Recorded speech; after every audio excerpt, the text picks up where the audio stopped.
This is the Vision 79 podcast, where my friend Sander and myself, Mason, discuss recent developments in our business and personal growth. The name Vision 79 comes from our respective racing numbers. Sander's is 40, mine is 39, and we have similar ambition to progress in our business and personal growth. Many successful people have started small, just like us, but very few of them have documented their early years. They often say they wish they had, and given we believe in learning lessons from others, we intend to be the first to document our journey from start to finish.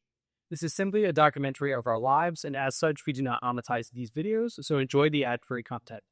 Each episode is broken down into 3 segments, each covering our progress over the past week. We start by discussing our life updates, then our business updates, and lastly, we share any lessons we've learned over the past week. We have timestamps in the description to navigate these sections easily. Today is December 7th, 2025, and we're recording episode 89 in an undisclosed location because my apartment complex is closed when they said they'd be open. So here we are, make it work. What is your life update this week? Life update. This is a hard week. For life? Yeah, for just generally speaking. Like I was thinking about it last night. I think I pushed pretty darn hard every week. Yeah. This week, like it's a real debate in my mind whether like the roughest week before my SAE was actually tougher than this week. Like it was. Well, I think I slept 3 or 4 of the nights total this week. I would take like 2-hour naps on the couch while Sammy is working. Yeah. And then I'd like do my best to get up. I mean, by Saturday I was like really struggling. By yesterday I was really struggling. And then you get in a groove, but it's okay. But yeah, this week was really, really busy for business stuff. Well, the stakes for Formula SAE were lower. Like, yeah, the punishment of not going in comp was less than the punishment of not making money at free round. Yes, that is not sure. Yeah, that's a bad my round. No, right, absolutely. Right. But in terms of life, the one thing I did this week, they decorated the church for Christmas, so I came in and helped. Cool. I did that. And Sammy came along with me. It was a bond. We put together the ark with Joseph, Mary, and baby Jesus, and it was kind of fine because like baby Jesus was on the ground. I was like saying, "Don't step on baby Jesus, don't do it," because it was like all these wires. He now on these lights. Bad luck for 10 years. Step on it. I was like, "Don't do that." Yeah, but it was like all these lights laid out, and like in this space that was like just big enough for it, trying to turn that. It was fun though, so sweet. That was not the only life thing I did this week. Everything else, I mean, I was just working on business stuff, but It's very, very business centric. yeah, a super duper. Sadly, a lot. I don't really know what's going on, which is what sucks. You don't know what's... I don't know why stuff isn't working better. Gotcha. So I'm kind of running out of options. Right. So I'm kind of a little bit of a deadhead. I'm not sure what to do, but that's not what I hope it, guys. So what do you have for like? I'm looking forward to the. Dude, I have a fucking rant and a half. So I actually deleted all my life update comments because I wrote 4 pages of Formula One stuff. So what I had written out for my life update is like all week I had written at the top F1 finale, and I'll probably speak you out that a little bit, and then whatever else I had done, I deleted all that. It's just more cool. The other stuff was irrelevant. Just like, I'm going to get the car detailed by the detailing company that is partnering with me on their partnerships. I'm paying full price and my easy discounted price, but I was excited to have that done. And like one other thing, it doesn't matter. So this weekend was the Formula One finale for the 2025 season. It's the first freeway title fight we've had since 2010. And everyone was looking forward to it, right? Coming into the race, Abu Dhabi is like a mid-downforce track. Qatar was high downforce. McLaren do really well in high downforce, high tire degradation tracks. So it was a little bit more of a mixed bag. Max and Lewis are the most winningest drivers here. They each have 5 wins apiece. And I mean, Max last year is the only year that he hasn't won it since like 2019 or something like that. Is a good track record here, right? Throughout practice, it's pretty clear that the McLarens have the fastest car again on quality pace and race pace.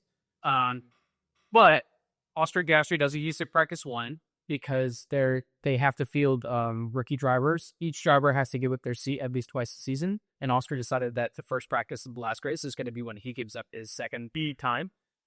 So he missed first practice, so he was a little slow getting going. Through qualifying, he caught back up, and Lando were like roughly similar pace around Max. And then Max just pulled it out of the bag in qualifying. He set a time good enough for pole on both his runs. And he and Mercedes were the only teams to go into Q3 with 2 sets of soft tires. McLaren used 2 sets of soft tires in Q2, which doesn't make sense because the McLarens were really fast, and Oscar Piastri set a time that was good enough to get in a good spot in Q3 and Q2. So there was definitely no reason to send him out the second time, which then makes my conspiracy brain theory start to wonder, like, well, okay, if McLaren were worried about Lando and wanted to send Lando out on soft for a second run in Q2, that would mean that Austria would have a tire advantage going into Q2. He can't have that, so we're going to send Austria out on a new set of soft tires as well. And I hadn't seen many people talk about that. I caught one guy talking about it online, and he's suspicious. But anyways, Max gets pole, which is completely unexpected. I didn't expect it. Some people guessed it. I did not expect it. Lando P2, Oscar P3, George Russell P4. I was hoping that Mercedes would be in the mix. P4 is pretty close, right? If Max wins the race and Lando's not like putting in, Max wins the championship. I found out later that McLaren gave team orders to Oscar to say don't fight in turn 1, which sucks because if they had touched or had fought in turn 1, maybe George Russell could have gotten in there, right? But they didn't. They got away clean. George Russell had bad starts, so he fell way back. Meaning that now the closest contender to people was Charles Leclerc in a nowhere Ferrari. And then Oscar overtook Lando in lap 1, turn 9, which is on the outside, which is not an overtaking opportunity. Oscar was on the hard tires, Lando was on the medium. So there's no reason that like Oscar should have got past. He did.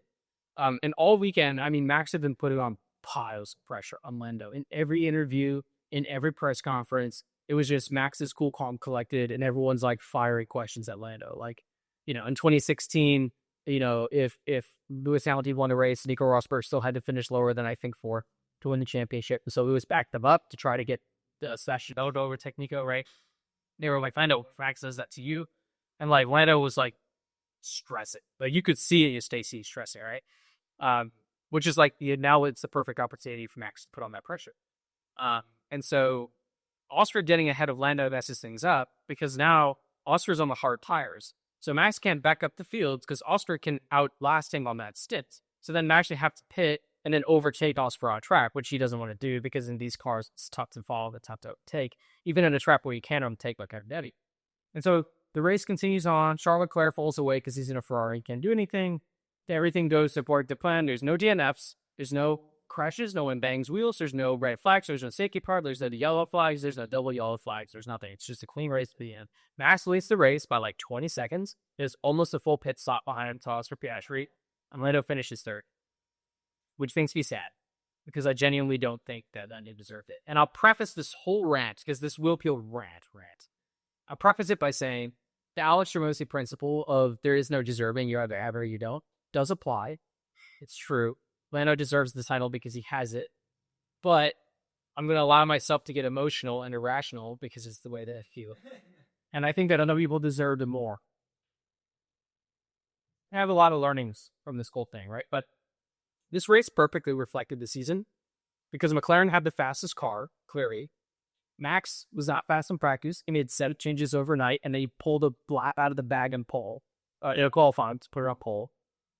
Lando underperformed in quali, but out-qualified his teammate by like a ball hair. Max gets a phenomenal race start. Lando loses a place on lap 1 to Oscar, who pulls off a crazy overtake. Ferrari and Mercedes are fucking nowhere. Oscar runs a great race, and Lando barely scrapes by with like the minimal required to win the championship. And the announcers claims Lando for overtaking midfield cars on both tires. This is the perfect race. So like, perfectly encapsulate the season, which is like Max doing incredible things in the car he shouldn't. Oscar doing well, but not well enough to win. And then Lando doing like the absolute minimum to like snake through traffic to like bury it, right? Yeah. And And so I'm firmly a Lando Norris hater. Haven't always been, but I will always be now. And I want to preface it with this because it's not unbiased hate, right? A lot of people hate Lando Norris right now because he's winning, and like there will always be fans that don't like the person who's winning because they don't want to see one person win everything, right? People hating Max in 2023. I get it. He won 19 out of the 22 races. He ruined the sport for a lot of people. You can't watch without knowing the ending, right? Yeah. So I get it. But I've hated Lando Norris for longer than that. I was a huge Lando. I was watching the sport. I started toward the end of the 2017, beginning of 2018 season, right? Lando came in, I think 2019 was his first season. Maybe it was 2018. I can't remember. He came in around when I started, right?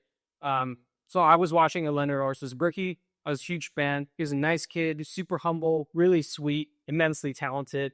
He was not in a car that could compete for podiums or wins. That he was still competing with his teammate was Carlos Sainz. That it was Daniel Ricciardo. He was convincingly beating Daniel Ricciardo. He started picking up podiums every once in a while. He was a nice kid. I was a huge Lando Norris fan in 2021 in Russia when he put it on pole and was leading the race when it started raining, and he made the wrong call and went to pit onto wet tires. So Lewis went on to win the race. I think Lando got P7. And it was heartbreaking, and I was really sad for him. And so I should be happy then to see him win his first championship if I'm such a Lando fan, right? But a switch blitz in the following years when Lando started to act as shit. When he got a car that was capable of winning, he started acting like a fucking asshole to all the other drivers. And he started saying some crazy shit. So I have some of that written out. After Lewis Hamilton broke the record for the most Formula One race wins in Hungary, I think this was 2020, Lando Spotter is saying Lewis Hamilton should win every race. He has the fastest car, and he only has to beat 2 drivers, which is kind of belittling the record that Lewis had just set, coming from someone who does have a race win and maybe only a couple podiums at that point. So, okay, check yourself, bud, right? Yeah. But I get it.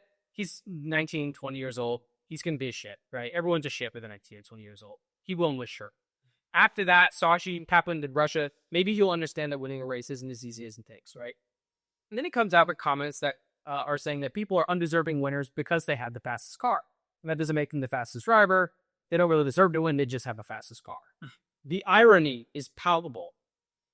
Hicks claims that if Lewis were in the 2023 McLaren, which was a dog, they wrecked it back in the field, Hicks claims that if Boost was in that McLaren, Lando would be beating him in the same car, and Lewis is only good because he joined with McLaren, had a car that was capable of winning championships, which is a bold statement. It's true to say that Lewis has the accolades that he does because he was in a car capable of winning, but a car capable of winning and then winning are two different things. That's something that Lando's not. I mean, Lewis had a teammate. He had Fernando Alonso. Right, he had a St. China world champion. When Lewis Hamilton joined as a rookie in 2007, Alonso had just dethroned Michael Schumacher and won 2 in a row. And he went toe-to-toe with Alonso throughout the season. Yeah. So even with a championship car, you still have to go win races and beat your teammate. Your exact win. Yeah. You always have your teammate. You always have your teammate. Yeah. And also on top of that, Formula One is a complicated sport. It's not NASCAR where you can have full conversations with your family on a lap 35. Yeah, come up with witty jokes on track 3. Right. I watched the Daytona 500 earlier this year, and genuinely on the first few laps, they're having full conversations with their family. Bubba, we got your son on the line. Do you have anything to say? Hey, buddy, how you doing? Did you have chicken nuggets for lunch? They're talking mid-race, right? Formula One is a difficult sport. You can't just come rock up and do it, right? Yeah. When McLaren had the second fastest car in later 2023, after Lando made this comment about us, Lando said that he would start beating Max when he had the opportunities, right? Second fastest car is 2023. Max is winning everything. People believe in. They're like, yeah, I mean, you look quick. Obviously, Max is 40 seconds up the road. If Max was shot in the leg, then maybe you could beat him, right? Right. Maybe we believe. In 2024, when they did have a car capable of winning things, Lando wouldn't win anything for the first 6 rounds until McLaren brought an upgrade package to Miami that made them at least as fast as Red Bull, if not the fastest car, right? And then he won it because he got lucky with a safety car, right? And after the race, when Max lost, which is a big deal because it's early 2024, we're coming off the heels of 2023. Max has been winning everything in 2024. If Max isn't winning a race, whoever won is a big deal. And they asked Max how it feels. He's very gracious in defeat. He says, listen, sometimes you get lucky with safety cars. Sometimes you get unlucky. I got unlucky today. which is ultimate class for him because he won his 2021 championship because he got lucky with the safety car, right? So props to him. He was like, Lando's a great driver and a great friend. I'm happy to see him win, right? Of course, people had been making fun of Lando to that point for having the fastest car and not winning, so they called him Lando No Wins. And as Lando crossed the finish line, he came on the radio and he was like, take that, Lando No Winners, ha ha ha ha. Like he's referencing the haters in the moment of his first win, right? And so the people are saying, okay, Lando, you shouldn't gloat. You won your first race because you got lucky with the safety car. Other people are giving their flowers to you by saying, hey, you get lucky sometimes. Good for him. But you're saying that, you know what I mean? Yeah. See what I'm saying here? Where it's like, Lando could have also been like, I'm grateful for the safety car. We got lucky today, and I'm happy. It's a negligence of the circumstances that allowed for, with that, or at least assisted the win. Exactly. And the irony here is that I hated on Lewis Hamilton in the past for being so humble. And now when someone's not, that is the timing ahead of spite. It's the timing. It's like, what do you take the race by the balls and win? I want to see you be arrogant. And then when you get lucky, I want to see you be humble. And when Max wins by taking the race by the balls, he's arrogant, and I love that. And when Lewis wins by taking the race by the balls, he's humble, and I hate that. And when Lando wins the race by luck and is arrogant, I really hate that. So as much as a Lewis hater as I've been in my time, I will come to admit. I saw a clip of Lewis Hamilton on social media. It was he was commenting on something that someone said to him in the pits. Did you see this? So wherever we were. Yeah. Are you get to? No, go for it. Oh, okay. I know what they're talking about. No, there's this. So Lewis has had a rough season. I mean, I haven't followed it in depth, but just by helping out standings and the finishing places. And can I got this. It's Lewis Hamilton's first season with no podiums. Yeah, he's the only Ferrari driver to make it this long without winning a race. He's the only Ferrari driver to be kicked out in Q1 3 races in a row. Yeah, it's been a terrible season for Lewis Hamilton. Yeah. So. But someone in the pits was like, "Don't forget who you are." And it was a really cool scene. You could tell it made Lewis emotional.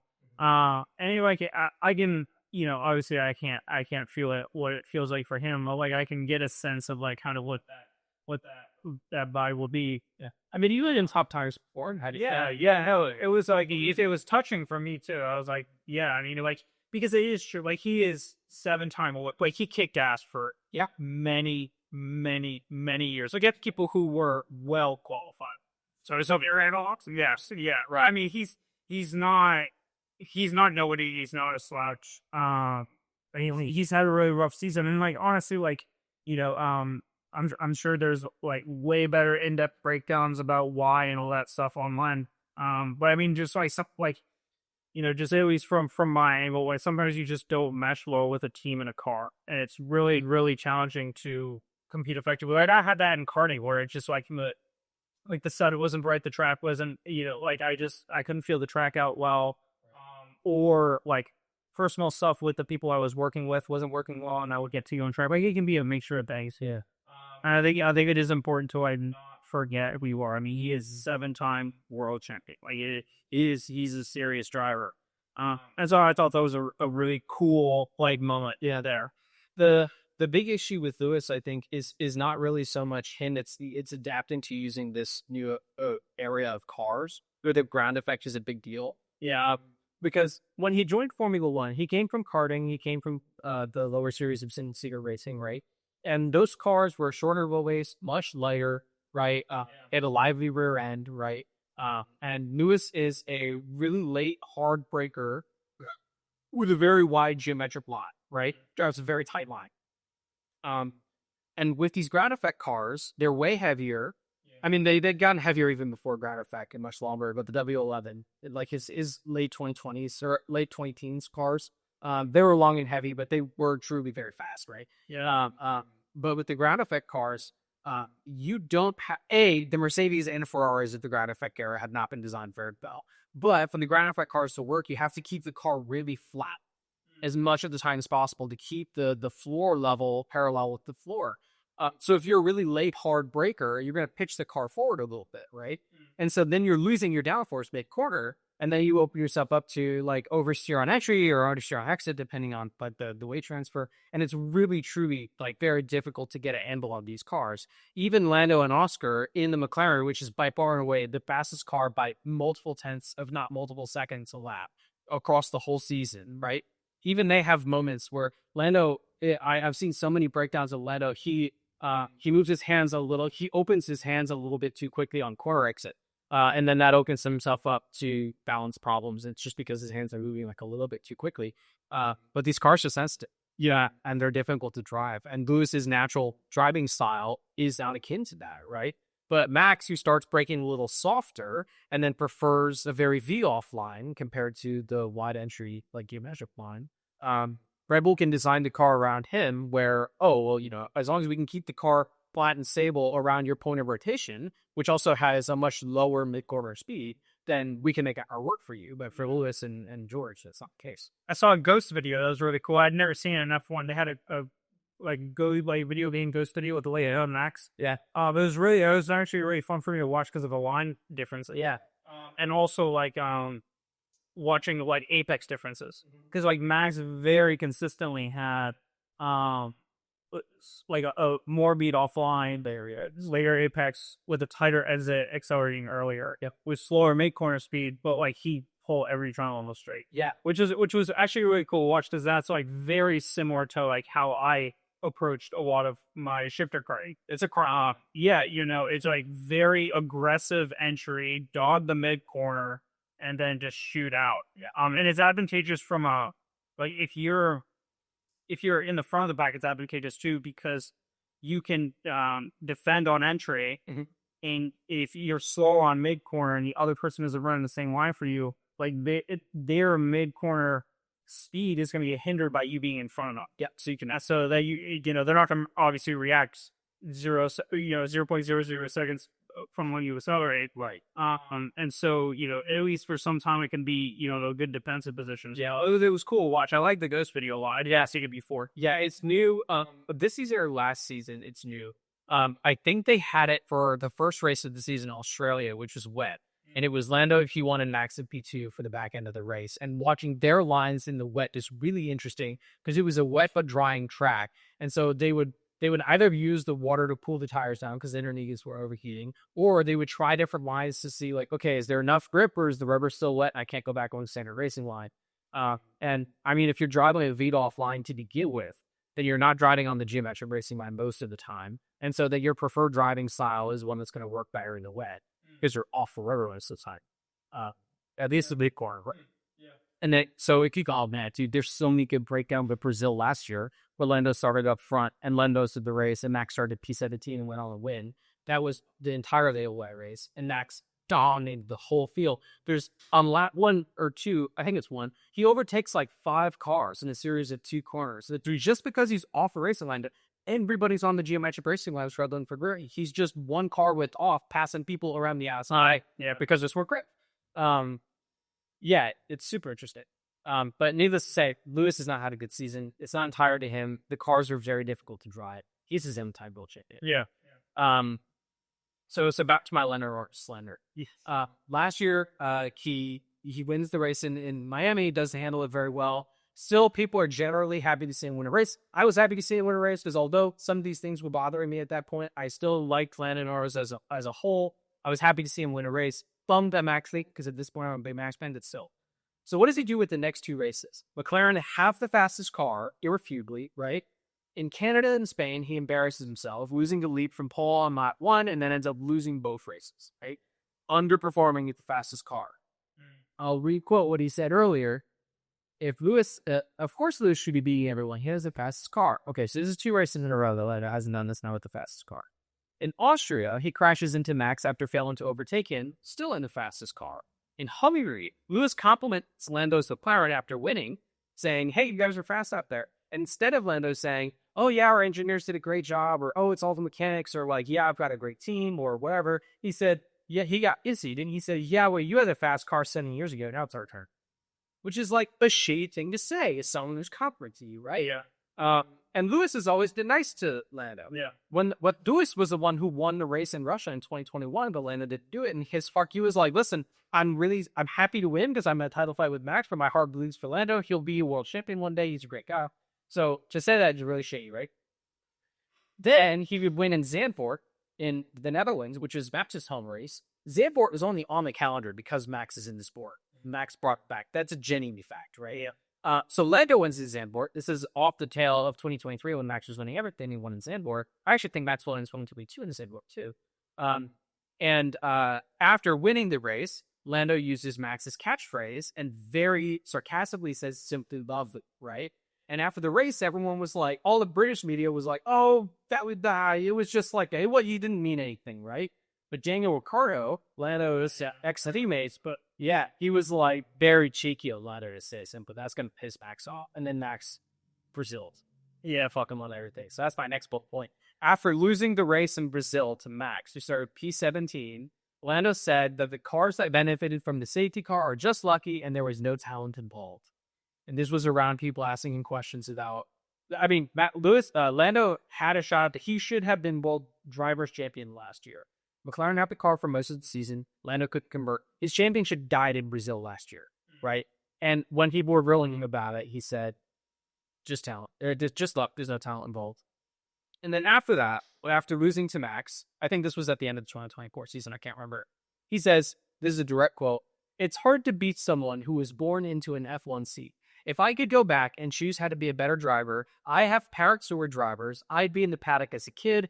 I have started karting at his age and do more tests. I'd be a better driver now if I did those things." Completely disregarding the fact that Lando's parents are incredibly wealthy, more so than Max's parents, and Lando had started karting when he was 7, while Max started at 4. So there's not a huge difference in when they started karting. I know like your vestibular system and your kinesthetic sense is important that you start younger anyway, but Lando grew up with money. So Lando had resources to lean on. Lando was talented. He was a quick kid. And after fucking up so badly in 2024, instead of saying, Max got the better of me, I'm going to try to be better going forward, he was like, well, Max had an unfair advantage because he had all these things when I was a kid that I didn't. Which, that's when I did that. At that point, I resigned. I signed off. I'm an official Lando hater moving forward, right? We go into 2025. McLaren have a fucking ride ship, right? Now I'm going to get into how this season went and why I'm so pissed about the ending. Because not only did Lando have the fastest car all season, he had a teammate who's only done 2 seasons in Formula 1. Lando whooped him in 2023. Austria got better in 2024, but he was still struggling with tire life, right? And so in 2025, Lando should be beating his kid comprehensively, right? Or at least the majority of the time. So McLaren have a fucking rocket ship. In Australia, Oscar's home race, in the first few laps, McLaren get on the radio and they tell Oscar, who's right behind Lando, chasing Lando for the win in his home Grand Prix, and they say, hey, Oscar, just hold position. We don't want to risk losing this race win. You want to secure the 1-2 for McLaren, so don't race Lando, right? This is when it was still kind of wet, right? As the track dried out, and there wasn't an opportunity to overtake anymore because they had the same car, they're roughly the same speed. Now he doesn't have the delta. When he was faster in wet because he was faster in expeditions, now he can't overtake, right? Then it starts raining again. Oscar ends up spinning off the track. You might have seen the clip, he spun in the grass and then he like put it in reverse for like 20 seconds getting back on track and then did a crazy overtake on Lewis Hamilton to get back on the points. Big talking point, right? But critically, McLaren hamstrung him in his home Grand Prix to stop him from overtaking what I believe he could have. Moving on, 2 races later, Japan. Japan is a high downforce track. McLaren should win here comprehensively. Max wins the whole thing. He's incredible at Japan, right? He won his 2nd World Driver's Championship in Japan. But both of the McLaren should have finished ahead of them, and they did. And I am pretty sure Lando finished 3rd in that race. I can't remember. But Lando, I'm underperforming the fastest part, right? Mm-hmm. In Saudi Arabia, Lando crashes in qualifying. In Imola, McLaren pit Oscar way too early, allowing Lando Norris to extend and pass Piastri on lap 20 with the tire advantage. That's fair, but it sets the precedent that the 2 pit walls are allowed to compete with each other, right? Mm-hmm. They don't have to stay on the same strategy, setting that precedent, right? In Monaco, Oscar qualifies P3, Lando's on pole, Charles Leclerc is between them. And the team intentionally uses Piastri's strategy to defend Norris from being undercut by Leclerc rather than undercutting Leclerc himself. This is confirmed by the team. So they set the precedent that the pit walls can compete, and then they use Oscar's strategy to protect Lando racing, right? So that goes against their stated precedent. In Canada, McLaren specially design and install a suspension upgrade for only Lando Norris. Oscar decides that he doesn't want it because it doesn't suit his driving style, so they make development decisions for Lando, not for Oscar. They install it on Lando's car. He hits Piastri and crashes himself into the wall. Oscar luckily gets away and finishes where he is, but Lando DNFs, right? In Austria, McLaren let Oscar try to overtake, but they told him to stop after one attempt because he locked up. In Silverstone, Oscar was handed an unfair penalty when it was claimed that he brake-checked Max Verstappen on a safety car restart. McLaren could see the telemetry and knew that Oscar Piastri didn't. They didn't see the brake pressure and compare it to regular brake heating behind the safety car, and they could prove it. They came on the radio and they said, "Hey, Oscar, we think that penalty is bullshit too. Got you back, bro." And then he said, "Oh, cool. Well, Lando's right behind me. If you're after the penalty, he and Lando would switch spots." And he said, "Cool. If you think it's bullshit too, just have me and Lando switch spots, and then we'll go racing fairly on track. We could basically circumvent this unfair penalty that we all agree is unfair." And then they were like, "Yeah, we don't want to do that." And so they gave Lando Norris the race win in his home Grand Prix, Silverstone, after robbing Oscar of the opportunity to take in his home Grand Prix, right? In Spa, it's a wet start behind the safety car. This is a whole thing too. They should have started that race earlier, but they didn't. And I think it's because Max Verstappen I don't know, it's because of this. Max Verstappen had sent his car up in qualifying for running in a wet race. It was wet the next day, but they delayed the start of the race by an hour. They started it for 3 or 4 laps out of the safety car, and by the time they actually got underway, it was basically dry, and Max's high downforce setup was completely fucked in Spa. The Eau Rouge and the Canal Straight, it's just not going to happen, right? So Max didn't do well in that race, and it's because they shouldn't have started the race earlier, right? Piastri overtakes Norris on the first lap after the safety car, but McLaren puts Piastri on mediums while Lando goes on harbs, so different pit strategy again, right? And Piastri has to defend. He does, but that shows once again how McLaren are consistently allowing the pit walls to fight when it benefits Lando. In Hungary, Oscar 2 stops, Lando 1 stops. The 2 stop is supposedly the better strategy, so Lando is not getting the better strategy here by Lando's choice. And when Piastri goes to overtake Lando, McLaren tell him, "Remember how we go racing," which is referencing the PIE rules that they use, which say, "Hey, when you go racing, don't cut each other." But Oscar Piastri had been reprimanded after, when was it? Austria, when he tried to overtake Lando and he locked up, and they said, you need to only overtake if it's a clear overtake, right? This following when Lando tried to overtake him in Canada and biffed it in the wall. So not cool. Once again, hamstringing Oscar. In Monza, Lando's out on track. Lando fucks up in Q2, and McLaren asks Oscar, the championship leader, to give Lando a tow to get into Q3. He does. Lando gets into Q3. In the race, they invert positions. They tell Lando in front, "Hey, we're going to pit Oscar to defend. You're going to come out in front of him. You have to give pace back, whatever, right?" And Lando goes in the pits and has a slow stop. And so he comes out behind Oscar. And they say, "Hey, Oscar, Lando was supposed to come out ahead of you. He had a slow stop. Will you let him by?" And Oscar said, "Okay, we agree that he would come out in front. And now he came out behind because of the slow stop. But we agreed in our internal conferences that slow stops are a part of racing. And I don't have to pay a penalty for that." And they said, "Yeah, but we want you to swap places anyways." And so then he did. In Baku, when Oscar Piastri had a terrible qualifying and a terrible race start of DNF'd on the first lap, but Lando Norris failed to take advantage of this by finishing 7th with his teammate and championship rival DNF'd. Again, in the fastest car, right? So Lando, consistently underperforming. In Singapore, going in at this point, Lando has been fully allowed to try alternate strategies to get ahead of Piastri, even though he was often the car behind during qualifying and the race. Lando has collided with Piastri in Canada. Piastri has been publicly reprimanded for 2 log-ups, which have been given the same severity as Lando's collision, which are not contacts. He just locked up trying to pass Lando. He did be a Lando Nider attempt. Piastri has received several requests to help out his team and his rival, even though he's the championship leader. This is going into Singapore, right? Going into Singapore, Oscar qualifies guy with Lando. Lando gets Oscar at turn 1 and overtakes him. So Oscar gets on the radio and is like, hey, that's not cool.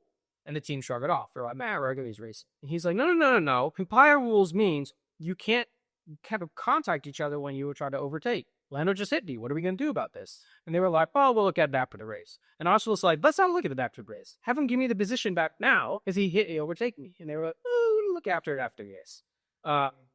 And so in contrast to Canada, Lando is not taking any responsibility for the collision, nor showing any remorse. And most importantly, Zap Brown, calls it fair and clean racing. You got that Fat Brown. In Qatar, which is a high downforce track, and McLaren had the fastest car. Afterward, I watched in telemetry breakdown. McLaren had the fastest car by 0.4 a second a lap over the course of the race. McLaren fucked up the strategy, right? Lando could have won the championship, but he could manage a podium in by far and away the fastest car. He couldn't get past King Antonelli, even though his teammate did it in 2 laps. Oscar got past Kimi in 2 laps. Lando couldn't do it in 10, and then Kimi made a mistake, and Lando was able to get through. If Kimi had been able to keep it behind, then maybe Max would have won the championship. Because if he could have, then Lando would have had to finish in the top 2 today, meaning that they would have had to call team orders on Piastri to let Lando by it. And I were there on way worse ranked. So then in Abu Dhabi, which happened this morning, apparently Oscar was told by McLaren before the race to not do anything turn 1, which took away my opportunity for Max to win the championship. And actually, before the race even happened, McLaren went around telling people, oh, we're not going to call any team orders. We're going to let them compete. We're going to let them fight it out, right? And then the day before the race, someone asked Zach Brown, hey, is team orders thing? He was like, well, if it gets toward the end of the race and it's looking like it's not going to go our way, but we can call team orders to make it happen, we're going to do that. Of course, you'd be an idiot not to. Everyone was like, whoa, that's hypocritical. You've been saying all weekend that you're not going to do that. And now you're just slipping on last second, right? Ultimately, they didn't end up having to do that, but not only did they set that precedent of, hey, Oscar, doesn't matter if you're having a good race. Let us have a bad race. You're taking up a position. And also don't try anything to turn 1. You're hamstringing him the whole time. Yeah. And then you drink. So Lando wins the championship. I'm furious. I'm sad. I'm not furious. All of this compared to Max Verstappen's season, which I'm going to tell you about now. He had you get 25 points for a race. He was 104 points behind Oscar Piastri going into round 16 of 24. This is the largest points gap that has been recovered ever. Yeah.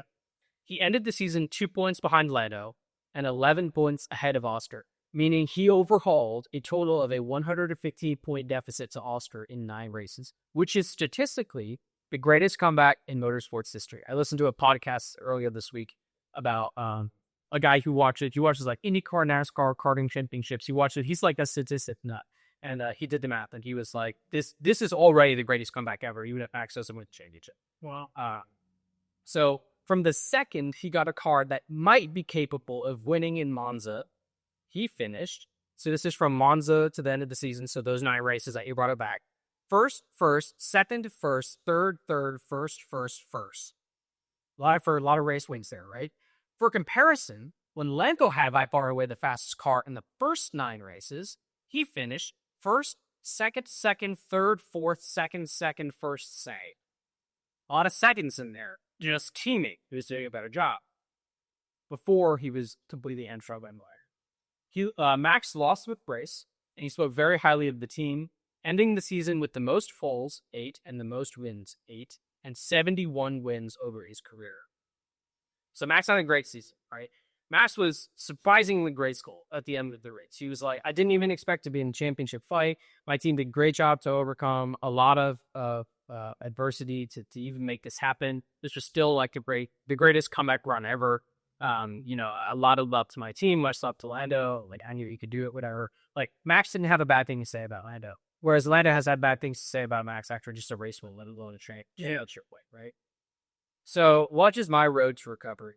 I spent the rest of my day today doing statistics on Formula 1 championships, right? Max did not win the championship despite having the most pole positions and most wins. That doesn't feel right to me. It feels to me like Lando Norris is the weakest world champion we've had in a long time. So I did some math. In 23 out of the total 74 Formula One championships we've had so far, not including the one that just wrapped, the winner has not had the most number of wins. That means 31% of the time, the championship winner hasn't won the most races, which is a surprising statistic. Yeah. I kind of figured that championships by a vast majority, I mean, 70% still a vast majority, but I kind of felt like 23 out of 74 is a lot of times, right? So I did more math. Lando Norris finished this year winning 7 out of 24 races. That's 29.2% of the races, right? That's the lowest win-to ratio we've had in the last 10 years. That's the lowest win ratio we've had in the last 15 years. In the last 35 years, there have only been 3 other championships with a lower win rate taken by every champion. In 2012, in which Sebastian Vettel in the Red Bull and Fernando Alonso in the Ferrari fought for the title all season with the historic showdown in Silhouette in the race star where Sebastian's looking at his mirrors and Alonso is looking at it. That's that race. 2010, in which this was the last title fight where there was more than 2 drivers in contention at the finale. The season was so tight between Red Bull, Ferrari, and McLaren, we went into the last race with 4 drivers mathematically capable of winning the title. And 2008, in which Lewis Hamilton won by 1 point to Felipe Massa after trading places between the Ferrari and the McLaren all season.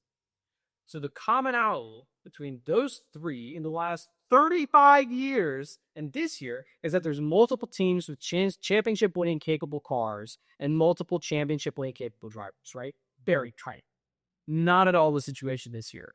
McLaren was by far and away the best far all season. Lando has over double the experience in Formula One as Oscar Piastri. This should have been done a long time ago.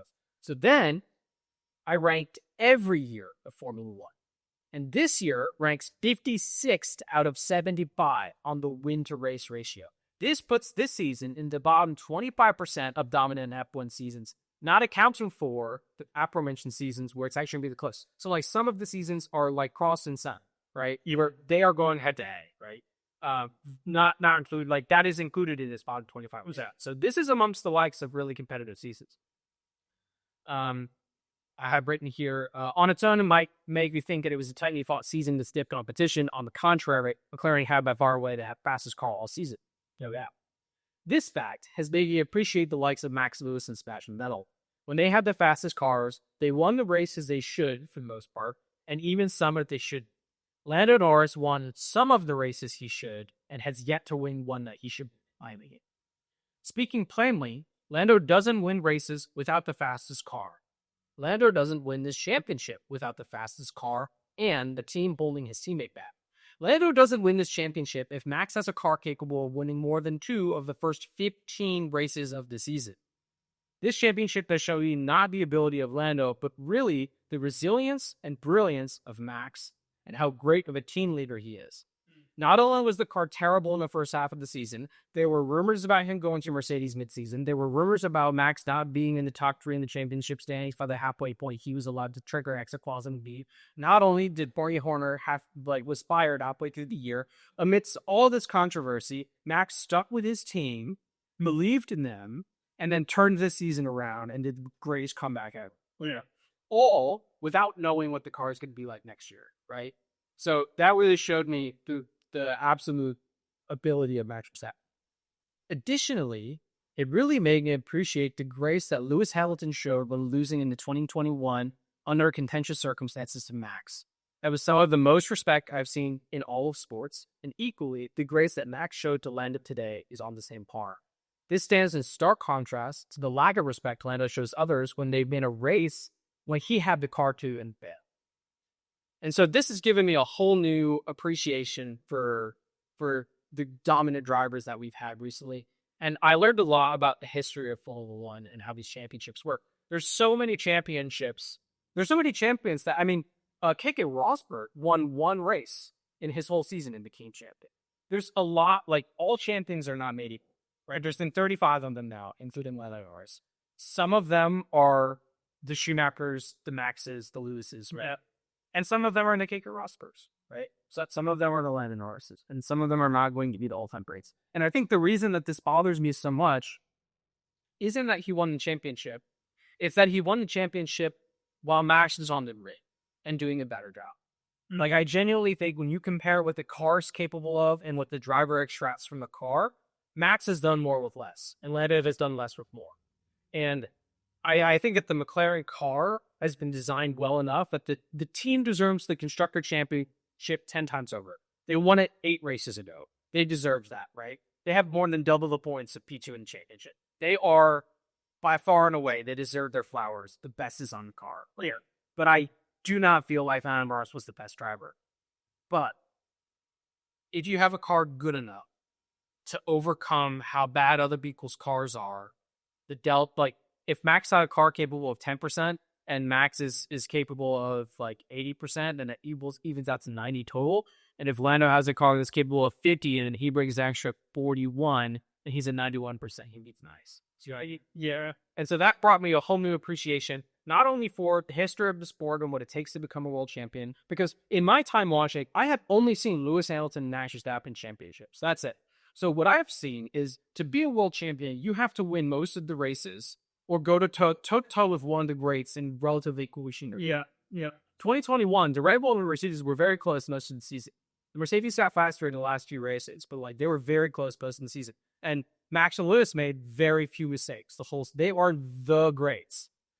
But you don't have to be a great to win a championship in Formula One. You just have to be good enough with a good enough car. And that's what I learned this season. Yeah.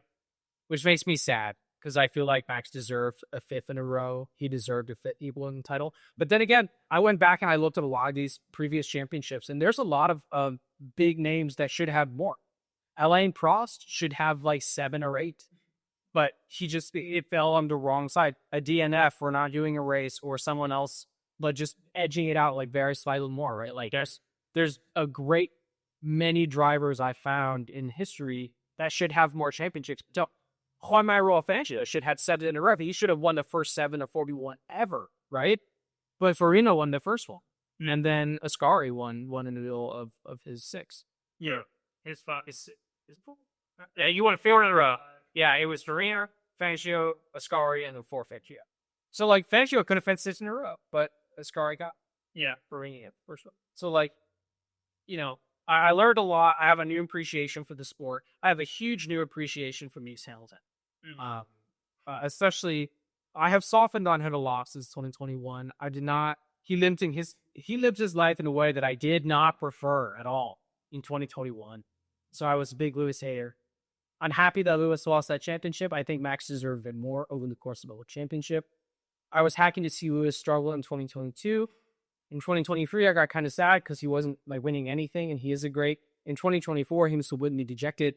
This year, he has been swiftly kicking balls, and I genuinely think that he is trying to help with the Ferrari, and it's the team that's pushing back against him. We've seen him make notes. We've seen him make like critiques and criticism to try to pull the team out, but Ferrari haven't won in 20 years for a reason, and it's because the team is flawed. And I think that Hamilton is taking an approach that I wouldn't prefer. Hamilton is being really downtrodden and sad and like not pulling himself up by his bootstraps. And I think that Hamilton has an opportunity to recognize that when Michael got to Ferrari in 1996, they weren't winning shit. When Michael joined a Ferrari, it was a shit show, and he had to work and not win for 4 years to get his first championship.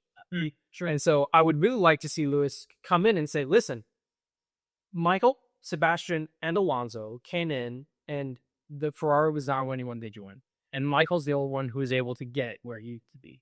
And I don't want to fall in the same fate that Sebastian and Fernando did. I want to fall in the same fate that Lando did, and I want to bring the team back there. And I'm hoping that next year, if the Ferrari isn't good, we see him take that kind of attitude, turn it around. Because now the Lewis Hamilton supporter, I want to say fan, or more of a supporter. I had more. When you really can tell, you can tell who a person is by who they are when they're losing compared to who they are when they're winning. Right? If you lose with grace and you win with grace, I generally align with those people. Lewis Hamilton wins with so much grace, it kind of pisses me off. But he also loses with grace. And that I can respect, like in 2021. Yeah. I have not seen Maximus very many times, but he was very graceful to death, right? Lando's arrogant when he wins, and he's arrogant when he loses, and I'm a Lando hater until he fixes that. What are you going to say? I was going to say, Nicky Lauda has a really good speech about, he received some award, and he talks about, he dedicated the award to the losers, because he always learns so much more from his losses than he did his wins. It was an interesting speech, Nicky Lauda. Yeah. It was cool. I like that from that. Yeah, awesome. Rest in peace. So that's my life update. Okay, so what's your business update this week? So business update. My sheet is shorter. I did a lot of work. Just on singular things. Okay. But I was just as like a side thing. I was actually trying to figure out if you could look at screen time on Windows, and you can't do it without like a specific app or like tracking it through Task Manager. So I don't have a screen time. But I mean, all of my days this week were somewhere in the neighborhood of like in one stretch, 18 to 28 hours. 28-hour stretches. Yeah. So I would wake up. I was waking up like at like noon, and then or sorry, the day I was like 28 was, I woke up at like 8:30 or 9 in the morning off the previous night, and then I went to bed like in the afternoon. That's just like when you couldn't do it anymore. Yeah. But yeah, long days. Gotcha. For multiple days. Yeah, multiple days. And so, I'm just like, I can't really work much harder. I'm giving it everything I have. But I sent over some of my advertisements to I showed them to Heath Media, who kind of is helping me out with some of the campaign issues that I've had and ad account and stuff like that. It said that they thought the advertisements looked good. They thought my approach overall was good, kind of like my revised approach with the UGC content and the testing. They gave me a cool suggestion for the test campaign because I've had attribution data issues in the past, like running a separate campaign to the same countries. Like I've had issues where they'll kind of juggle between each other. So they're just run your test campaign to the UK. You don't run anything to the UK. Okay. So just run it to another country, which I hadn't thought of before. Yeah. That was a cool idea. And then they're like, if you have some traction with a few different tests, then put them in your main campaign, see how they do. Right. And they had some small suggestions about like average order value, a website hero image that I actually have a revised version of it. Okay. So I had a revised version of it, and then I never posted it. I never tested it. And so they were looking through some of my images, and they're like, do this one. They had some suggestions, like essentially the front image, instead of having the foreground phones laid out in front, I have one where they're each separated in like a four bar grid. And they were like, do that, add your fun package thing onto there, clean that up, do that. Let's put that out there. And so where it kind of got interesting. So rolling off of last podcast, I had my main Tuesday. Yeah. 5 days ago. Yeah, 5 days ago. I had my main campaign, which was running my longtime winner where I can't get anything else to spend. As a note, since Tuesday, I've had 5 tests in that main campaign with the one winner. All 5 tests since Tuesday have spent exactly $0.00. How much were you talking to them? 100 daily. A day? A day. Jesus Christ. 5 tests and 1 winning ad set. The winning ad set has taken 100%, not a single penny has been spent on any of those 5 tests in 5 days. That feels broken. Yeah, because of Barrett. And to make me feel better about it, Heat Media said that they've never seen it before and they don't know what's wrong. And they just left with that? They were like, start a new campaign. Like, without that. Because, they were like, we don't know why this is doing that. Okay, well, I mean, starting a new campaign. So that's what I've been running since Sunday. I launched that campaign last Sunday, without that winning in there. Right. And so I took all of my best UGC content and a couple other variants of the previous winner I had, and I put them all in there. 2 of the variants of the winner are dynamic creative test ad sets 99 and 106. Okay. Which will 99 will be especially important. So I have those in there, and then I have a bunch of UGC stuff. I actually static stuff, just wide variety in this new campaign. Running to all 3 countries at this point. Okay. I'm running that, and the 99, which is essentially a replica of the winner with UGC spliced onto the front, just in the first 3 seconds. Okay. There's a clip, and then I have 3 different clips of different UGC content of a girl playing with the graphone, and then those are tested against each other, right, in that same ad set. Are any of them a direct duplicate of your current running ad? There is one in there that is. Okay. Yeah, and there's also a visual ad set, yes.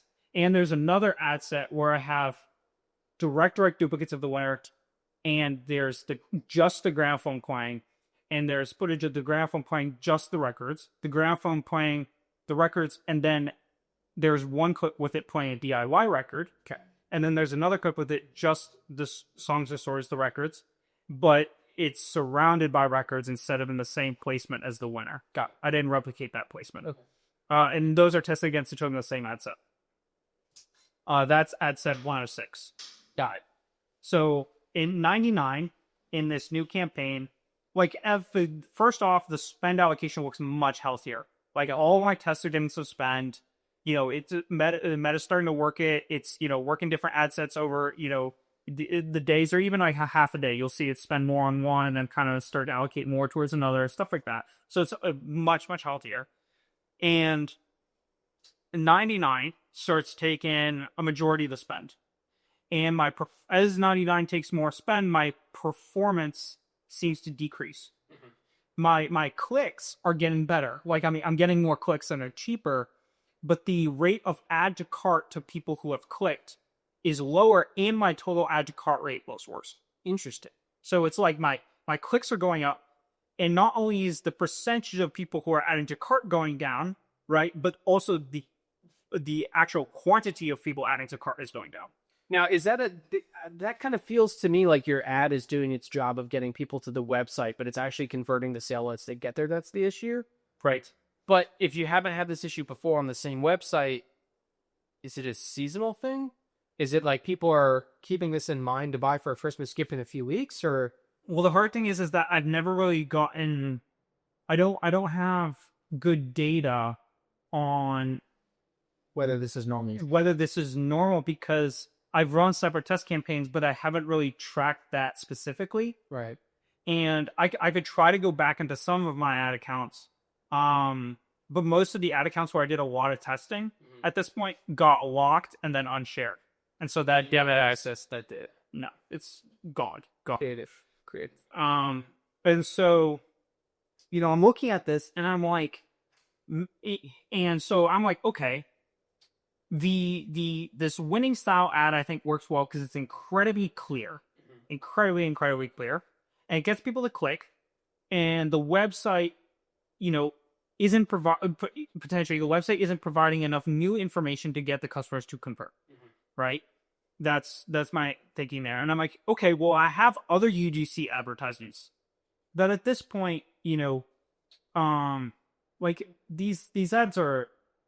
They're good. I think they're genuinely good. They're not the best ad in the world, right? It's not top class tier, but when I have media buyers from the top 3 agency in the world tell me that my ads are good and have minimal suggestions in order to improve those ads, I have a strong suspicion the ads are at a baseline to where they should be able to at least perform, right?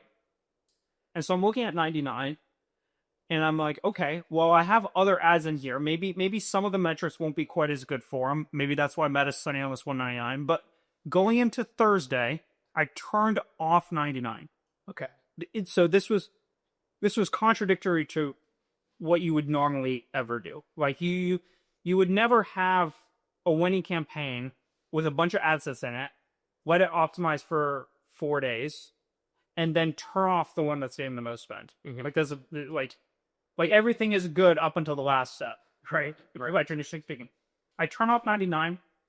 The next day my ROAS over triples, and after that it peters out a little bit. But overall, the performance is still like over 2x better by turning off the one that got the most spend allocated to it. And so now it's feeding directly off of the UGC content. Now, this is what's interesting. I saw this starting to happen yesterday. Yesterday, or like towards the end of the day, preference kind of started to dwindle a little bit. And then today it's worse. Okay. And 106, the one with the other winner style, is starting to come to the top and spend. So if you shut per diamond off. So that's what I want to do after today. Interesting. Which is really, really interesting. Is that replica is starting to climb to the top, and as it's climbed to the top, my preference is decreasing. My click-through rate was better. The amount of clicks I get is better. The cost per click is better, but the add to cart rate and the actual return on ad spend is significantly worse. And so I thought that was really interesting. It's, to me, I have two thoughts. It's like it's conspiracy theories. Yeah, well, I mean, it's intuitively, it doesn't make any sense. It's if your ad set is getting the most amount of spend of all the ad sets, presumably it works the best. Either it converts well, or you're showing it to more people that it will convert to. Mm-hmm. But if you turn that off and then it has to reallocate, I don't understand. Yes, they're very interesting. And so this is I have two theories on it. One is that the ad just at a baseline, a super simple ad that gets people to click because it has enough information to get people interested. It's not so and the thing about that winner style is it doesn't explain enough to let you make a decision of whether you like the product or you don't like the product. Mm-hmm. It just states a couple of things, and then it shows the product super simple, right? My UGC has enough in there for you to effectively decide before you click on the ad whether you like or do not like your products. So if you open that's a key difference. Adding the cart. Right. I think that's one key difference. Another key difference here is I think there's a very specific type of person that, so for a long time I ran that one winner only, pretty much. And that was of a different variant, right? I think there's a very specific type of person that watches an ad that is that poorly made, goes onto a website where the variant is different, but selects to purchase anyway. That is a very specific type, pretty niche person. It's someone who's like not paying attention to detail, or if it's a scam. None of that. Very specific type of person. Well, this is IQ. Potentially. Never talk bad about your customer, but I think specific type of person is definitely valid here. And so I'm looking at it and I'm like, well, the pixel doesn't track demographics, it doesn't track age, it doesn't track gender, it doesn't track any of these things. But what it does track, Meta does, but the pixel is what informs Meta of the targeting. And the pixel works off of what actions had most consistent outside to sales. Okay, I understand. Lights. And so now I'm thinking there's a specific type of person that has purchased over the last 10 months from this one ad. And that specific type of person is not necessarily the specific type of person that watches a well-made UGC footage content of the product actually being used and then selects to purchase from a website that matches that product and that advertisement. Right. And so now I'm wondering, okay, I think that the performance of the UGC content I put out there in this test campaign is doing okay. I have good days and I have medium days. It's doing okay. But I really feel strongly that it should be performing better. And I did two things to try and I don't have data on it yet. But the two things I've done to try and validate that is I've launched a test campaign with only UGC in it, no winner replica at all. So if it allocates all to one ad set, and it will at least be a UGC ad set, it will 100% guaranteed be UGC. That campaign will optimize to UGC. It's run to the UK, so there's no attribution data issues between Australia, US, and Canada. Right. And I spent probably not, I think total out of this week, probably alone, I spent in Premiere 60 to 70 hours just in Premiere. And that was between Thursday and now, like Thursday morning until now. There's only been so many hours between Thursday and now. Literally, almost 100% of my time has been in Premiere. You gotta shit, you gotta eat, showering. Yes, yeah. Quite literally. Yeah. And so what I did was I said, okay, like if I'm going to make this work, I have to go through and make the absolute best UGC advertisements that I can make with this content. And so in those days, I filmed multiple times. I would film custom content in my living room. And then I would say, nope, I want this extra clip. And traditionally what I would have done in the past is like, nah, fuck that. Like just use this other clip. I said, no, films other UGC content. I had DIY. Where'd you get the kids? Sorry, yeah. I mean, just filming B-roll. Yeah. And so I was like, nope, gotta film again. And so I did that several times where I'd go through and I'd be like, man, but I really want this extra clip and I don't have it. So I'd go back, film it, right? Then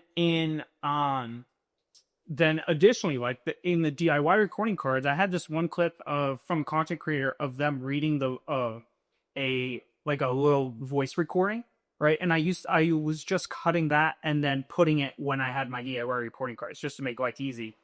And I realized that in the certain ads I had, they were more catered towards DIY stories versus DIY goodnight messages or DIY songs or whatever it was. And so I actually, in 11 Labs, I recorded custom recording audio clips for the different cases. Gotcha. And then spliced them under the content. Right. So like, and then on top of that, not only did I make 9x16 vertical versions of these, but I also made custom frames, like moving every single clip for 1x1 and 16x9. Mm-hmm. And so like these ads, like essentially I looked at these ads and I made 16 ads with 3 placements each. So 48 total production pieces. Gotcha. In 8 different ad sets. Mm-hmm. So 2 ads, an ad set, instead of 3, because I talked with Heath Media a little bit, and they're like, if you have 3 can be okay, but the thing about Meta is that once it hits one ad in an ad set, it'll just run with that ad set. Or it would just run with that ad. And so if you have 3 in there, one of your first 2 might hit, and it will just run with it, and we'll never spend on a third. And I'd seen that. Except that with the largest scale, too. Yeah, Ad sets, and again. Exactly. And so they're like... One flaw in Meta's algorithm. Yeah, they're like, it's super frustrating, but usually we put out, honestly, usually we put out 1 ad per ad set, but because of the volume that you're trying to test, do 2, but like do 2 at maximum. Right. And so I put all this together, put all the placements in, wrote custom ad copy for all of these ads, headlines, went through all this. And then on top, in the 16 ads, I have 3 different angles. I have an angle that I've proven to work of, I didn't expect to feel so distant from my grandkids. Right. I have another angle of, I usually don't shop online. I like shopping in stores, that angle, right? With multiple iterations, multiple footage, right? And then I have a new angle of, here's everything I didn't like about the gramophone. And that's kind of like an inverse ad. Right. And so those 3 angles, I did UGC footage. Like, this is probably like very close to the highest quality output that I can create without like going to like becoming a video editor and going through like a month or 2 long course. Yeah. And even buying crazy camera equipment and like lighting rigs and and like shit like that. Have a child that I can film with. Yeah. I can be one of those still. I'm kidding. But it's like this is like the best. This is some of the best content I can put out there. Right. And I went to all this, and I launched it last night in the UK campaign. I don't have data on it sufficiently yet to say whether it works or doesn't work. Usually the first day or two of a new campaign would just be shit. I did get one sale on it, but it had already spent a good amount, so the ROAS was poor. But I'll have an update next week of like how it does. Right. I just like it's impossible to say. Now what's really interesting about this is the pixel thing. Is if this UK stuff performs, it still doesn't give me an answer on the pixel because I'm running it through the same pixel. Okay. What I will do what I will likely do this week is turn off 99 and 106 in my individual country campaigns because they're starting to soak up more of a spend and it's cutting performance. Right. So want to give the other assets a chance. Give the other assets a chance. The other thing is individual AVO testing, which I hadn't done yet. I launched the country campaigns, and I saw that the budget was allocating better. I figured I'd let Meta sit through it now that I kind of solved the spend allocation issue before I went AVO. I can try AVO if the allocation is so wonky between the UGC. The other thing the last thing I will do, if cutting 99 and 106 doesn't work well, and it's still not performing well, and I try some AVO allocation, what I will do is I'll create a brand new. This would go against everything anyone on the internet has ever said, and anyone I've ever talked to has ever said. Well, you've already cut 99. Yeah, and it's working. Yeah, and now 106. I haven't cut it yet, but I will. Yeah. I'm saying now it's happening again with 106. So presumably, if you cut 106, it'll happen in the next one. Yeah.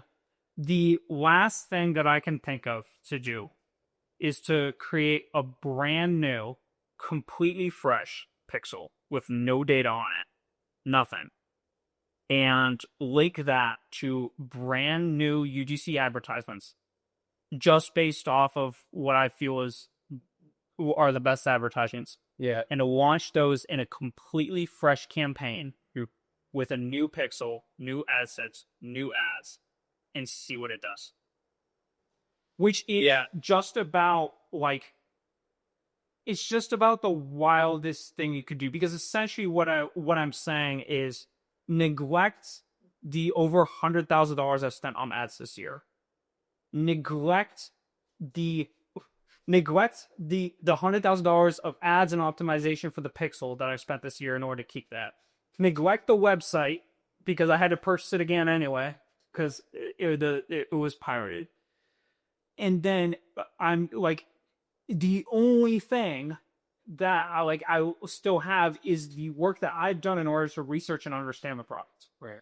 Like literally, besides just the product as an idea, the business that I purchased would essentially be nothing. You got the pixel when you bought the business. Yeah. So that's been building since January 8th. It's been building. So 11 months tomorrow. Mm-hmm. Yeah. And actually that pixel has been running in total for longer. I think it's been running since about October of last year, but only on this product since January. Right. So that's a lot of purchase history. That pixel running to the winning ad, not in new ads. Which last thing I can think of is there's a very specific type of customer who buys from an advertisement that doesn't match the website. Now, could you keep your current one running with the winning ad that's profitable? And then currently it is running and it is break even profitable. It's not profitable. So okay, I'm taking two routes here. Number one, the route that you suggested, clean slate, new ads, new avatar, right? Basically, which I think is a valid thought. I like your idea of right now the pixel is targeting people that aren't relating to the new ads. So the direction is either, well, then we need to pull the pixel toward the new ads, or alternatively, design more not shit ads, but design more ads very similar to the winning ad and try to ideate in the simpleton direction. So that is, which I get that I don't like as much, but I don't like it either. But it is what it is, right? So the one other thing I have to test, in addition to the stuff I laid out here, Sammy helped me film an ad that replicates the winner even better. Okay. She essentially looked at the winner and she was like, your winner replicas are very close, but they're still not shitty enough. Yeah. And so she set it up. And she was like, let me just set it up, you film it, and then put it together and just put it there. So she set up, camera tilted off to the side, cards like scattered, more scattered than I had them. Right. Random shit reflecting on the coffee table in the background. Scuffed. Right? So like real rough. Like found footage horror movie shit. Yeah. Like this is like this ad would be like total. I spent 30 seconds setting it up to film a quick video online. That would be the deal of this ad. Right. And I made fun of her the whole time for it, and I felt bad afterwards because if it works, I'll be kicking myself in the nuts. I mean, but any reason to believe we had fun with it. I mean, I think she took it kind of lightly, but she was setting up this coffee table. She had a random pencil case on the corner of the coffee table, and it was like barely in the frame. And she was like orienting a little bit, moving around. I was like, "Do you think that angle's good? Or you want to move it 5 degrees?" or she started wiping down the table. I was like, "Don't wipe it down. There's dust in that video there." It was like your hair on that shit. It crumbs. And she was like, "Well, like you think?" And I was like, "You want me to spit on the table?" Well, spit in there. she's the perfect candidate to put this together. Good as she resonates with the science. So yeah, I think that I think she probably has a good eye for it, right? Like she'll go to Nepal with like a hoodie and no money and like fucking figure it out. Like she's not a stranger to like rough around the edges type of stuff. So if your current customers or the people that your advertisements are being sent to are people like that, then she might have an idea of what people are looking for. Yeah, maybe. I mean, if it works, it works. You know, it would be really funny. It would be hilarious, but it fucking makes money. This, yeah, even funnier. Yeah, right. And so what I'll do is after I have to go through the 99 and 106 issue. I have a phone call about that tomorrow midday.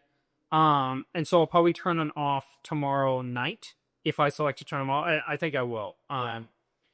Just to see how they do that, so you had nothing to lose. Yeah, right. Literally. So shut those off, and then after I see the performance there, I will I'll make assessment of my UK campaign on the UGC stuff. I'll let that simmer for a little bit for a few days. And what I'll do is I'll figure out where I want to, based on how stuff is performing, how it's going, I'll figure out where I want to launch Sammy's replica of the winner. And then based on preference of the UK campaign, I will select what assets I want to take from any of my campaigns and launch a new if stuff is not performing well, I can't get any traction, launch a new campaign with a brand new fresh pixel, completely fresh, to one of the countries, probably whatever's been converting best, right? Whether that's Australia or Canada, US, UK. I'll pick a country, right? Brand new fresh pixel, and then launch it with no data behind it. Yeah. So those. But it's like the reason, like earlier in my life update, I was like, I don't really know what to do, is because like I pretty much laid out my last options right now. Well, and for something else that I have been rolling around in my head with the pixel data is last week when you got on the phone with Heat Media and they were like, we've never seen anything like this before. And I made the remark of, my personal opinion is that other people have quit faster or called the Heat Media people sooner. And so they haven't seen an account that has been like so stubbornly pursued for so long, in a good way, right? Yeah. And I'm wondering if that's the case, and your pixel data was set to the types of people that buy from shitty ads, and then you tried to make better ads, but those weren't working because Pixel's showing it to people who resonate with shitty ads. And so then Pixel's trying to figure out, okay, well, what kind of people like nice ads? So now Pixel is looking at two very different type of avatar and kind of showing it to each of them, and it's not profitable one way or the other, and they don't really, like, Pixel's confused. And so then my concern is, if you take a shitty ad and you give it to Pixel, at this point, it's not just showing it to people who click on shitty ads, it's also showing it to people who resonate with good ads. And so if you have a blend of customers now and Pixel's confused, and then you give it a shitty ad, I'm wondering if it's going to send people that don't click on shitty ads to that ad. And I'm concerned that this type of Sammy ad would have worked 6 months ago when you were still making shitty ads while you're getting better at ads. But now you've gotten good enough at ads that by giving Pixel the shitty ad that it wanted a while ago, it's going to underperform because you have gotten so good at making ads comparatively that now it's going to show it to the wrong class of people. Yeah, I don't know how to solve that. Apart from the new Pixel, but once you're picking Pixel, you have to pick a direction with the ads too. It's just like it's not good for growth. Like the Pixel doesn't sound like it's good for getting better at making ads. It sounds like it's good for picking one category you got for. I mean, yeah, it's possible. You know, we're in the realm of like we're off in the weeds of this, right? Like this is stuff that people haven't seen before. Yeah, it's stuff that's really strange. It's hard to navigate, right? And so, like, kind of when you're in the weeds, anything game, 100% possible. What I do know is that Pixels find pockets within 30 to 50 orders. Okay. But the challenge is that to lose money to acquire 30 to 50 orders on the chance that the Pixel finds a pocket is $, right? It's yeah, right. Right. You know, and the thing about the Pixel. What really got me thinking about it also is it doesn't track demographics, it doesn't track age, it doesn't track any of this stuff. It tracks actions that are most likely to lead to a sale. And to me, it has to be, for the Pixel to have any value to it, the Pixel has to be more complicated in its data acquisition than just the speed at which people went from click to purchase. Like, it has to be more complicated than that in order to get, some level of understanding. Right. Right? Well, it's got to be how many do these people see? How many do they click on? What type did they click on? What type did they buy with? I understand. Exactly. Do they check out on the first time they went for the site, or is it the second time? How quickly do they go through the checkout process? Right? Like there has to be more complication, like nuance, right? Yeah. And that's what really got me thinking about, well, there's a very specific type of person that clicks on an ad that doesn't match the website and then swipes to purchase anyway. Yeah. Very specific. And if Meta is trying to hit those same people with UGC advertisements that are a completely different flavor, yeah, then that's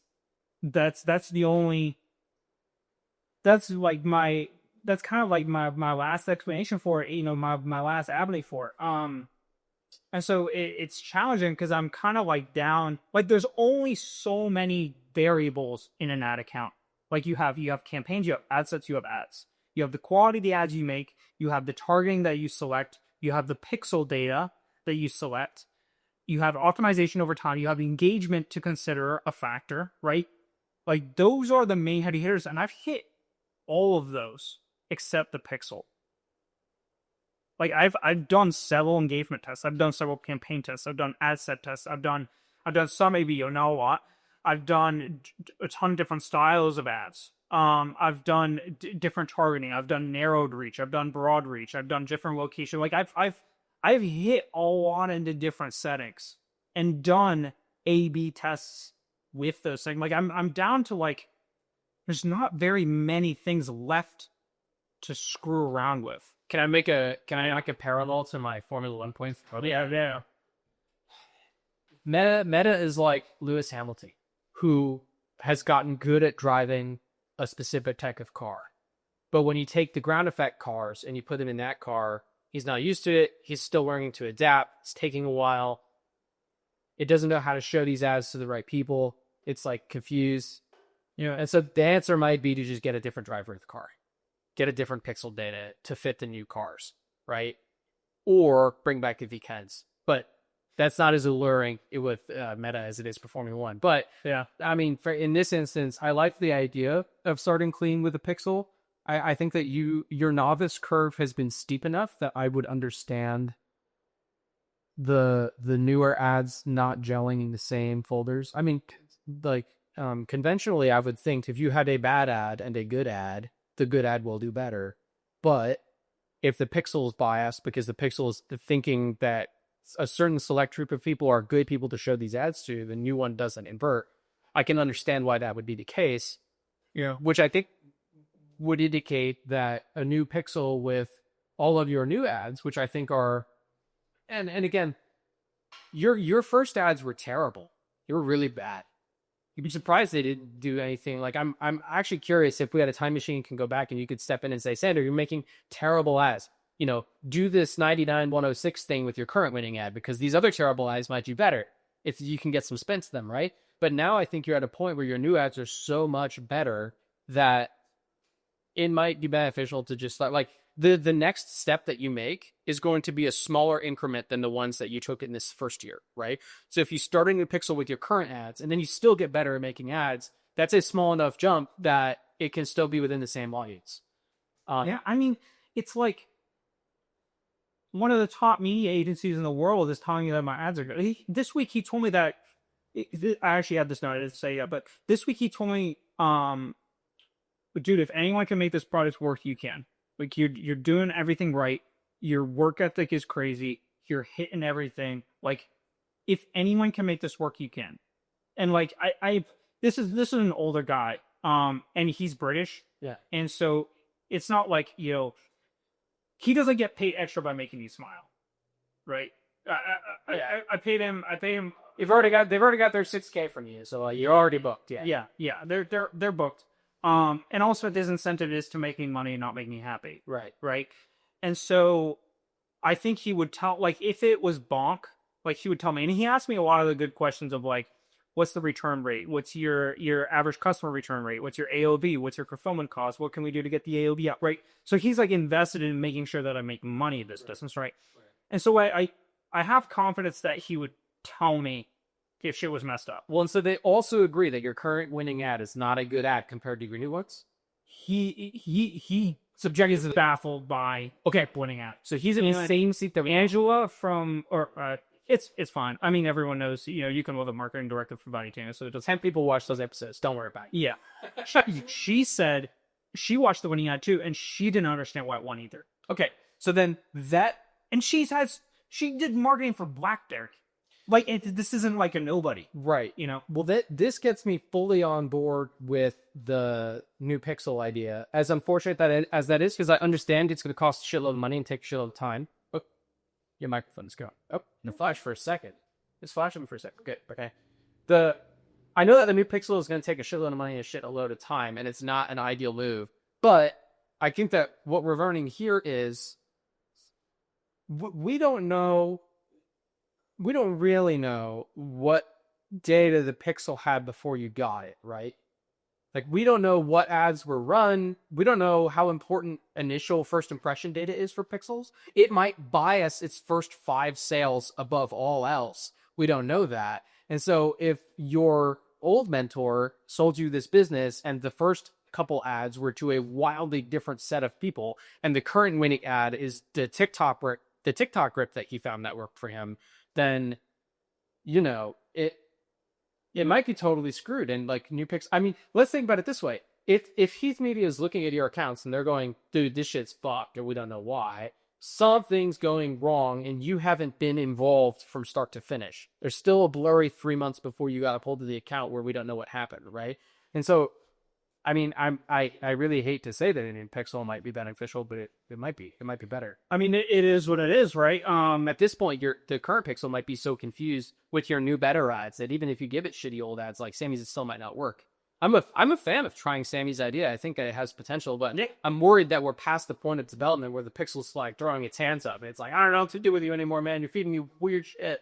Well, I feel like the real constraint here is money. Well, money. It's a big one. Well, the big thing here as well is if Sammy's style of layer ad works better, and it does seem to work really, really well, right? I want to try the new pixel. Yeah. Right? But if Sammy's winning ad converts really well on this pixel, right? What I'll do, if the new pixel works well with the UGC content, and it does a little bit of optimization, I might launch Sammy's version of the winner in there for a couple days. In the new pixel, just to see how it centers, right? Not to get it like right? If it starts to increase span, the ROAS tanks over a day or two, I'll just cut it and let it out, right? But I'll make that decision when I get there, you know. But if Sammy's winner does really well with this old pixel, that's great. I'd be happy to make money. The problem I see is how like I don't. It's a short-term. How do I make ads from it? It's a short-term solution to it. Right, and I'm now constrained by. I've done a lot of testing. I know if that works. I'm quite literally constrained by no visual content of kids in the videos, right? Because I've already done UGC splice with the winner, and that got spent but didn't convert well, right? So I'd be constrained out of UGC. I'd be constrained out of making anything that looks quality. Literally, it would be a complete reversal trajectory of like, how do I just make crappy? Yeah. Where's the growth in that? There isn't any. I think the answer is if Sammy's ad works, that could save this current pixel and make it profitable, maybe even profitable enough to pay your bills. But for scaling, I think it takes a new pixel. And and your ass knows where to go, right? Exactly. Yeah. Well, and I mean, if you're being hamstrung right now because of the pixel, then the only way forward is to get a new pixel. Yeah. But I mean, clearly, this ad has been profitable. This pixel has been profitable. How profitable it can be, we don't know. Right? But in fairness, you haven't made how many ads have you bet? 196? 300 something? A total ads yet. So without the placements included, like the different variant sizing, it's over 490. Okay. So of the 490 ads you've made, how many of them do you think are at least 10% better than you're currently at? I mean, I think that at a real baseline, like the 16 that I put out this week, like 100% guaranteed have to be better. Like I've done some stuff that I'm really like proud of UGC wise. So I'm asking, of the 490, how many are at least 10% better than your current winning ad, if not more? How many of them are within 10% of your current winning ad, do you think? Gotta be at least 20%, 10 to 20%. Got it. So then we're looking at of all the ads that you have been running, only 10 or 20% of them are actually competing with they're actually shitty enough to compete with your current winning ad. That's what I'm thinking.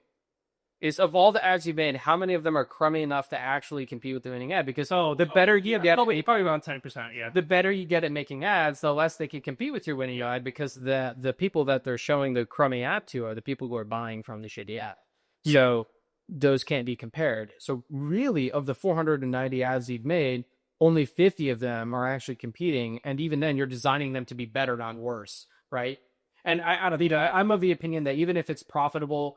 I mean, if you can get a dropshipping store that works on a shitty ad and makes you money, by all means do it. Low effort, high, that's leverage, right? Low effort, high profitability. Yeah. But for growth in the way that you want to do it, I think that the answer down the line is going to be the pixel with your current ability at ads.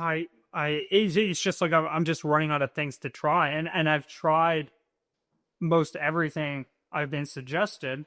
Yeah. And none of it has worked, and so now if what is supposed to work works, yeah, then do what's not supposed to work. Because if you double everything that's supposed to work, it's the only place I can turn. Like I'm forced to do the stuff that, I have to look at this on a case by case basis and say I've tried all this stuff that people say should be working. The only stuff I haven't tried is the stuff that I feel as though could work, but people say never works.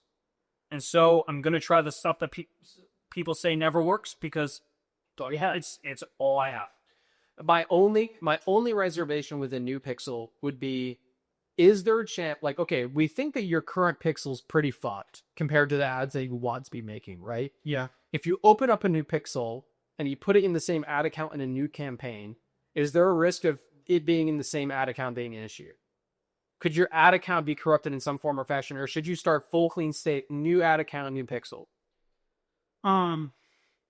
So the ad account should not, especially given that I'm launching a new campaign. Mm-hmm. I did think about completely new ad account. Yeah. I do have an ad account I could do it with. I thought about it. I haven't made a decision on it yet. Well, actually, the reason I didn't do it was because I didn't want to run the same pixel from 2 ad accounts. But if now I'm thinking about this from the frame of new pixel, it doesn't matter. So yeah, I could do that completely fresh. My thinking is it's similar to the website revamp where you were like, I don't know if I should do like 90% and then go with it. And then I was like, if you don't do that last 10%, you're going to be second guessing yourself. If you start a new pixel in the same ad account and Heath Media doesn't know what's going on, you don't know what's going on because new pixel isn't working. The next step is going to be, well, maybe the ad account is fucked up for a reason that we don't understand. So it might be better if you're clean slating it, do full clean slate, new everything with your better ads and try to move from there. I don't know how expensive that is or how much. The ad account's already shared, and actually the ad account doesn't cost me anything. It's a pay on profit, or is It's a pay on ad spend.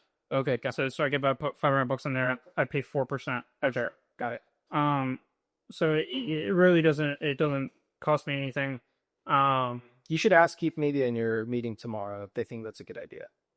Yeah, You can still cut 99 and 106, and you can still run Sammy's ad in that campaign, but it could be good in the background to get option D going with the new pixel on your ad campaign, just to see. There's a chance that you run it and it's not profitable and loses you money for the first 2 weeks, or there's a chance that, Facebook also, consider this. When you start a new Facebook account, when you start running ads for the first time, Facebook wants you to be profitable, so you continue to give it money, right? That plateaus. So there's a chance that you actually make money running a new pixel and a new ad campaign, a new ad account, maybe for a little while before it plateaus. It could be a little lift. It very well could be. We'll see how it goes. It's been a long time since I set up a pixel. It's been quite literally a year. Well, I'm gonna have to watch the YouTube tutorials. When we talked about this a few months ago, and you had the revelation of I think a lot of the people in this community are wrong, and Meta is favoring one ad over the rest, and we have to break that cycle by starting a new campaign. I was hoping that would be a full reset. I wasn't really considering the fact that the pixel is more important than the campaign that it's in. But I think that this is the answer to. I thought this is what would be happening when you started the new campaign. It's such a stable point. Every single person in the community I've ever heard, the one thing they agree on is the importance of pixel data. Well, this is so far out. It wasn't even quite a consideration for me until recently, because I just thought it was just such a that is such a wild reach. But that pixel data comes from somewhere, right? Well, it comes from the winning ad. Which Which has been that one ad that I pushed almost all into for 11 months. Well, and okay, after 11 months, we've reached the point of break even, right? Yeah. And so then you've got to think, that pixel data comes from somewhere. You can't buy it every time. At some point, you have to be able to make your own pixel data if you want a new product or you store it, right? So at some point, you have to be able to develop it on your own from scratch, which is a valuable lesson. And so then I think, if you're going to have to do that eventually anyways, and after 11 months it's got to the point of break even if you lose money, there's a shop that you have, even if you break even on a new pixel and a new ad campaign, you're spending way less and making way less, but even if you're break even, then it's the same technical results as the current. Right now I don't really have anything to lose. Right. Yep. Shit's failing. Yeah. Well, also check this out. If you dial back spend to your current accounts, right? Say you cut 106 and then you get your ROAS bump a little bit again, right? And you realize, I can cut out. If you cut 106, you're not spending on 106, right?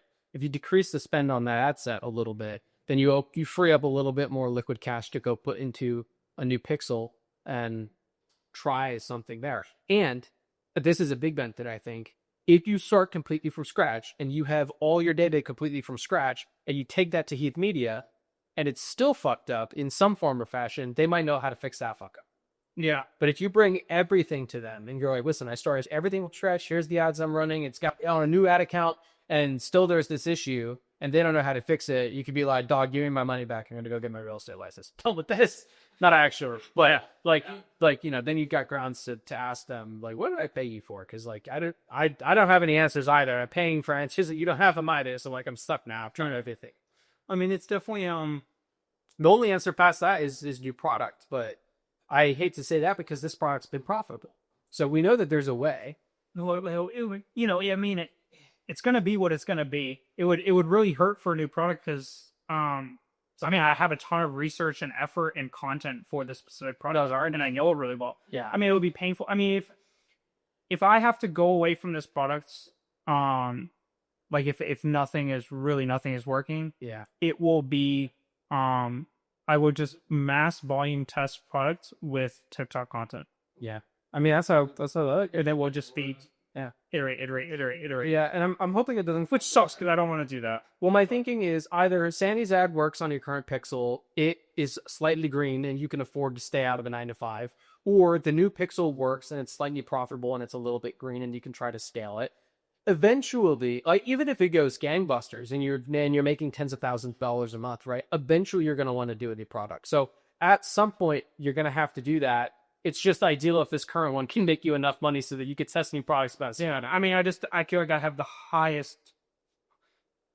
At this point, I have the best opportunity, kind of in a way, to like make this product work, right? Like I've gone through a lot of the stages of understanding this product, and so I feel like as though if I'm going to make it work, I'm on the cusp of making it work. Yeah.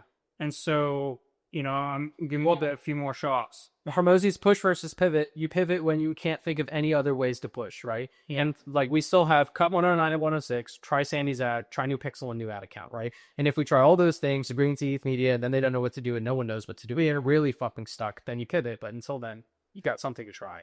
100%. But actually, that's about what I got for business. All right, sweet. But what do you have for business this week? My business update started on Tuesday when I did a test print of my Proof of a Promise package, and it was too thin. And so I decided to print a thicker version, and I learned about all these different paper variants and shit like that. It was a pain in the ass. I called Office Depot. They said they couldn't print it. I called the next day, the day that we recorded the podcast. The lady said, "Oh, I can do that." She did it. So I don't know what the deal is with that last lady, but when I got those prints back, they looked really good. They were much thicker. I sent you a picture of the floppage. The floppage was way better. I think it's a little bit thinner than I had intended in my mind. I would like it to be a bit stiffer, but to go stiffer, I need Office Depot can't print both sides stiffer, so I would have to go to a custom print shop, and it would also be a significant price increase. So although I would prefer it to be a bit stiffer, it's a lot of extra bullshit that I don't want to deal with right now because I just want to get these things delivered. So I decided to go with that, right? And that's what I decided to go with. So I printed every day this week. Every day I ordered a version and then went pick it up and then check it out. Cool. So I liked the way it looked. I'm trying to remember the sequence of events here because I printed so many. I decided that when people come through an open house, I want to be able to show them the package, but I don't want them to see the discount codes. Because it would be easy to remember some of them. And if you know that you need a termite inspector and you see that, you remember that, you could go redeem the discount without being one of my clients. So I decided, okay, on this final test print, I'm going to blur the discount codes, and then I will keep that test print on hand at the open houses, and I'll show them with the blur. And then if they decide to sign up as my client, I will give them a full package, right? Excuse me. Ideally, I wanted to be able to give... What the hell's happening? Ideally, I wanted to be able to get everybody who wanted a copy of just the list of companies, a list of companies in the same package. But this is way more expensive than I thought it would be. When I did my test prints, it was $13.50 every time I ordered a set. And I thought to myself, oh, it's probably $10 to do a print, and then it's an extra like 10 cents a page or something like that, right? It is 70 cents a page, and $13.50 is for all of my pages. So every package is going to cost $13.50 plus the cost of the folder. The folder that I'm using right now I got for free, but I imagine that if I want a large quantity of them, I'm probably gonna have to pay. So at a minimum, it's gonna cost that. I also added Reddit and some other stuff. So like all in all, it's probably $15 per package at least, right? Which on its face, $15 CAC ain't bad for big sales, right? But it's $940 for 100 of them. So that's expensive. And that's if I order them all at once, which I can't afford to do right now. So I decided to trade volume for qualification. So here's how I'm going to do that. When you come to an open house and you want my package. If you agree to sign up as my client today, I'll give you the Google form and you sign it out in front of me. It's just first name, last name, the type of house you're looking for, your email, contact information, and then consent to me contacting you like once a month or so to follow up with you, right? And then I'm going to have them sign a buyer broker agreement then and there. So I'm going to get their contact information. I'm going to lock them into actually signing an agreement with me. This is the agreement that you have to sign before going into showings. This is as a result of the National Association of Realtors lawsuit that happened earlier this year, where, commissions were being preferenced or whatever. The TLDR is when you go do a showing with a buyer, you say, hey, listen, my commission rate is this. And if the seller isn't offering it, then you have to pay me.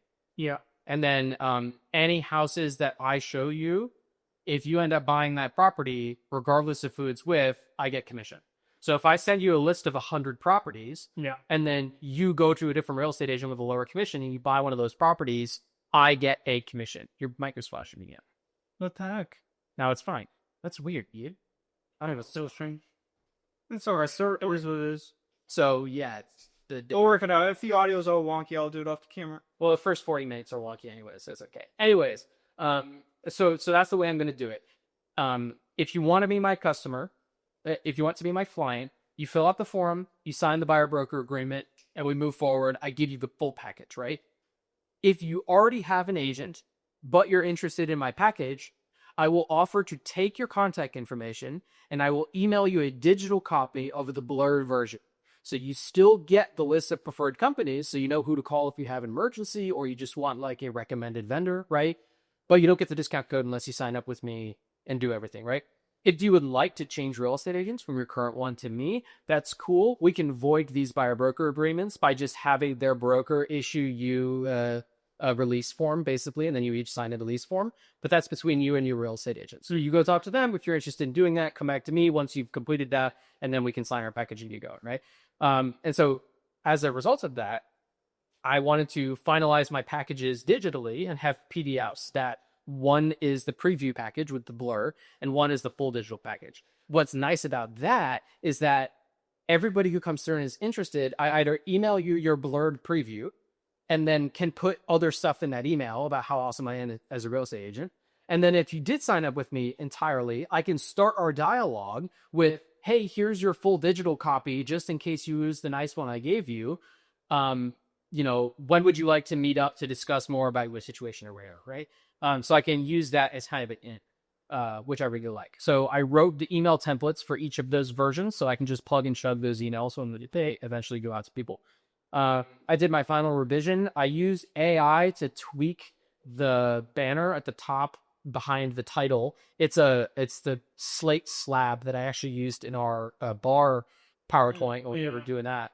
It's the same image, but it's low enough resolution that when I blow it up, it's kind of fuzzy. So I had AI clean up that picture. So unfortunately, all the prints I did this week are the old version, but honestly, it's so close I don't think you could tell. And so I ended the week by printing out 2 full versions of the packet. So I've got my blurb version that I can show to people, and I've got 2 full editions ready to go, right? Just in time for my open house yesterday. Yeah, open house number 27. One moment. This week, I decided we need to get an open house early so people can find the open house online and find it on Zillow to schedule in their calendars to come. And I'd like to go to one that has higher traffic than normal because I want to run into people to give them these spoilers, right? We've had slow open houses for a few weeks now.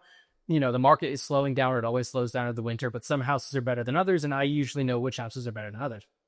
And so as Grace and I were figuring out which one to do, someone who, the last 2 open houses ago, we had a completely dead one. Literally no one came through. There was a garage sale in the neighborhood, which usually brings people into an open house. No one came through. And so that person reached out to us. He was like, hey, do you want to do another open house there? And we were like, no, it was completely dead last time.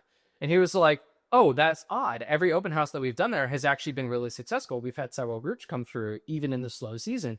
Why don't we put it on the books earlier? People can find it on Zillow and then come through. I found most people come from Zillow for that one. And we were like, okay, that works for me. If you've seen other success, let's go for it. So I get all this work done, printing these packages out, and get everything settled out. We go to the open house. I put out all our signs. I am really diligent with them on the main road coming up. Now I know the best spots to do signs because we've done this one before, right? And I had more signs now because I had those blue Barnland signs for Tristan. So like all that got ready to go. Grace does a really good job setting stuff up. And after an hour and a half, no one was cut. And I'm like, dude, what the fuck is going on? This is weird. It's the middle of the day on a Saturday. Like, this shit is busy. And so I pull it up on the MLS and it's pending, which means that someone has submitted an offer on the house and now they're in negotiations. And so I'm like, well, wait, everybody on Zillow is going to see that it's pending and they're not going to want to waste their time with the house that could go under contract today, right? Even if it doesn't go under contract, they know there's competition, so they're going to have to like negotiate. So no one's going to come to this open house. When did it go under contract? On Thursday. It's Saturday. It went under contract Thursday. So Grace messages the listing agent. She's like, hey, dog, what's going on? Also, we asked for an open house from 11 to 2, but on Zillow and the MLS, it says 11 to 1. So, like, what's going on? And he was like, holy shit, I'm so sorry. I completely forgot to do anything about the open house. Yes, we're under contract. We are accepting backup offers. If anybody comes through, please tell them that. But I'm really sorry. How can I make it up to you guys?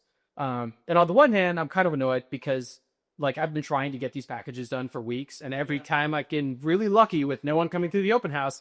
But this week is the week that I have it done, and literally no one came through the whole time. And so Grace said, we understand. Like, busy people understand. Busy people are busy. It's like your mind. I understand. Plus, worst case scenario, if someone does come through and wants to put in an offer, and now they have multiple offers on the house. So I understand why he would let the open house run. And Grace said, no need to pay us back, but if you have any new listings come up, keep us in mind for an open house. It's first weekend. So hopefully if he gets a new listing, we could be the first ones to do an open house and get the most number of people to come through, which would be really great. So I brought this to show you. Cool. Live on air. This is what I have put together with the bow and everything. Oh, awesome. Yeah. Can I? Yep. And so this is the full package in its version 1 form. I like the bow. Thank you. And the folder's nice. It took me 25 minutes to do that bow, but I'm going to have to untie it anyways to cut the rest of them in the same length. And so that's the folder. On the left is our profile packet or page. Yeah. On each side, it's just some stuff about me and Grace. So you know who we are as agents. That way it's not just the soulless free stuff. Right. The pages are thicker. And actually these folders slide it all the way to the outside edge. Yeah. So these folders, the inside edge on the pocket is not attached. So I got sticky tape, a very specific kind of scrapbooking sticky tape that my mom helped me find to take down the inside edges, which holds the pages in a little bit tighter because I was having problems with the pages jumping all over. Yeah. And then on the other side is the actual proof of a promise packet. Also, they've got the sponsor page that talks about like, hey, this packet's awesome, whatever, and then all the business and discounts. Yeah. Very nice. So yeah, that's the whole thing. I'm happy with it. The pages have a good amount of heft to them. Yeah, I think the pages feel good. I think all of it feels quality. And I think it looks good. So I'm really happy with it. And the bow, I wasn't sure about the color of ribbon. I tweeted about it in Hobby Lobby for 40 minutes yesterday. And I was really perturbed because there were a lot of people in Hobby Lobby because it was a Saturday and Trader Joe's just opened up in the evenings. So it's packed. And I don't do well in groups of large people. I get frustrated easily. So, no, this is awesome. I love it. Yeah, I'm glad. No, super, super nice. Yeah. So now I just have to bust out as many of those as I can. I was, quick tip about Hobby Lobby. If you ever, they run some odd sales on Saturdays. For example, Saturday, it's like every other Saturday of the month, they will run 25% off fabric. Oh, interesting. For like other stuff like that. So if you're going to Hobby Lobby, I learned this lesson last time. Just call them real quick, or just call them anytime and ask like, when are your traditional like bi-weekly or weekly sales for different stuff? You save a little bit of money doing that. Yeah. So I'm going to do, when I get home tonight, I'm going to measure that length of ribbon and I'm going to cut I'm going to see how far that spool gets me so that I can calculate how many folders does one spool of ribbon get me. And then what I'll do from there is I'll break down the cost of the tape and I'll figure out how much that costs. All in all, I'm expecting each folder to be roughly $15, maybe more when I account for the cost of the folders. These are free folders for agents. Usually you'll use them in like a listing packet or something like that. So when I come in and you and I agree to sell your home together, I can give you one of these. And so agents are told, hey, use these folders, but just don't abuse it. It's similar to like the koozies. Yeah, we can take as many of these as we want, but there's a limit. Don't abuse the system. And with the volume that I would like to do with these, I plan to abuse the system. So if I keep doing open houses and I keep only having like 1 or 2 groups come through, odds are not everyone's going to want one. So I might only end up giving away one of these per week. Obviously, when I do listing launches, that number's going to spike. So either I'll just grab a folder every week from the office. It's no big deal. That's within the allowance, right? Or when I have a listing launch and I want to have 50 on hand, then I'm going to ask to order a box of them. God knows how much that's going to cost because these are nice folders. Far cheaper folders go for a decent amount of money on their range. Yeah. So we'll see. But all in all, I'm happy with how it came together and I'm excited to get it out. So these folders, I've got 2 of these right now. I'm going to be delivering to my clients this week. I'm going to try to get these to my clients first and then keep 1 or 2 on hand for open house next week. They are not cheap and I don't have a ton of money right now. Rent is tight this month. So I'm going to have to be strategic about how fast I put these together and how fast I get them out. Mm-hmm. But December, Grace is gone the last week for family stuff, and I eat boy dinner, which is at town, which is just ground turkey and rice. So hopefully meals are cheap that week. I already have the big Christmas skips done and out of the way, so that shouldn't be expensive. And then January is a free paycheck month. So super paycheck month. And then obviously if I get any real estate closings in there, then I make on that too. Sure. So I'm happy with how this is going. So cool. Congrats. Awesome. Thank you. So that leaves me with what to do next. Because I could continue obsessing over these and I could revisit the companies and lock in more deals or better deals or find different companies. Or I could figure out a different way to make a package feel more premium or whatever. And then I thought, okay, you did a great job getting this done, version 1 done. It's good enough that I'm happy. I didn't overanalyze it to the point that I'm losing out on opportunity. To fucking call it there and move on to the next thing for another. So I'm going to go do other stuff and then I'll probably revisit this when I can afford to buy a lot of them. Or maybe more. And you have some data back on the people you've given them to. Yes, exactly. Yeah. So what's next? I originally thought, okay, well, I would like to start building out my toolbox of different things that I have. So the first one that I can think of is my website. Right now, if you Google my name, the first thing that comes up is Blue Marlin's profile page for me. So the first thing that comes up is my real estate account on Blue Marlin. It's got my contact info there. It's got like an About Me section. It doesn't have any of my stats or any photos of me doing sales or anything like that. And so I would like to have a small website for myself where you can read about me, see my experience, like see the proof, right, type stuff. And then also I want there to be a login in there where you can find my current listings for my clients, because a part of the VIP package as my client is you get access to off-market early listings, right? And there's specific rules you have to follow there. You can't just put houses out like that with the address and everything, but you can give details like, I have a 3-bed, 2-bath coming in the city of Rutledge or something like that. And so I started thinking, okay, well, I can put this website the way I want it to look together. And then I can go to my software guy, Josh, and I can have him build out that website, right?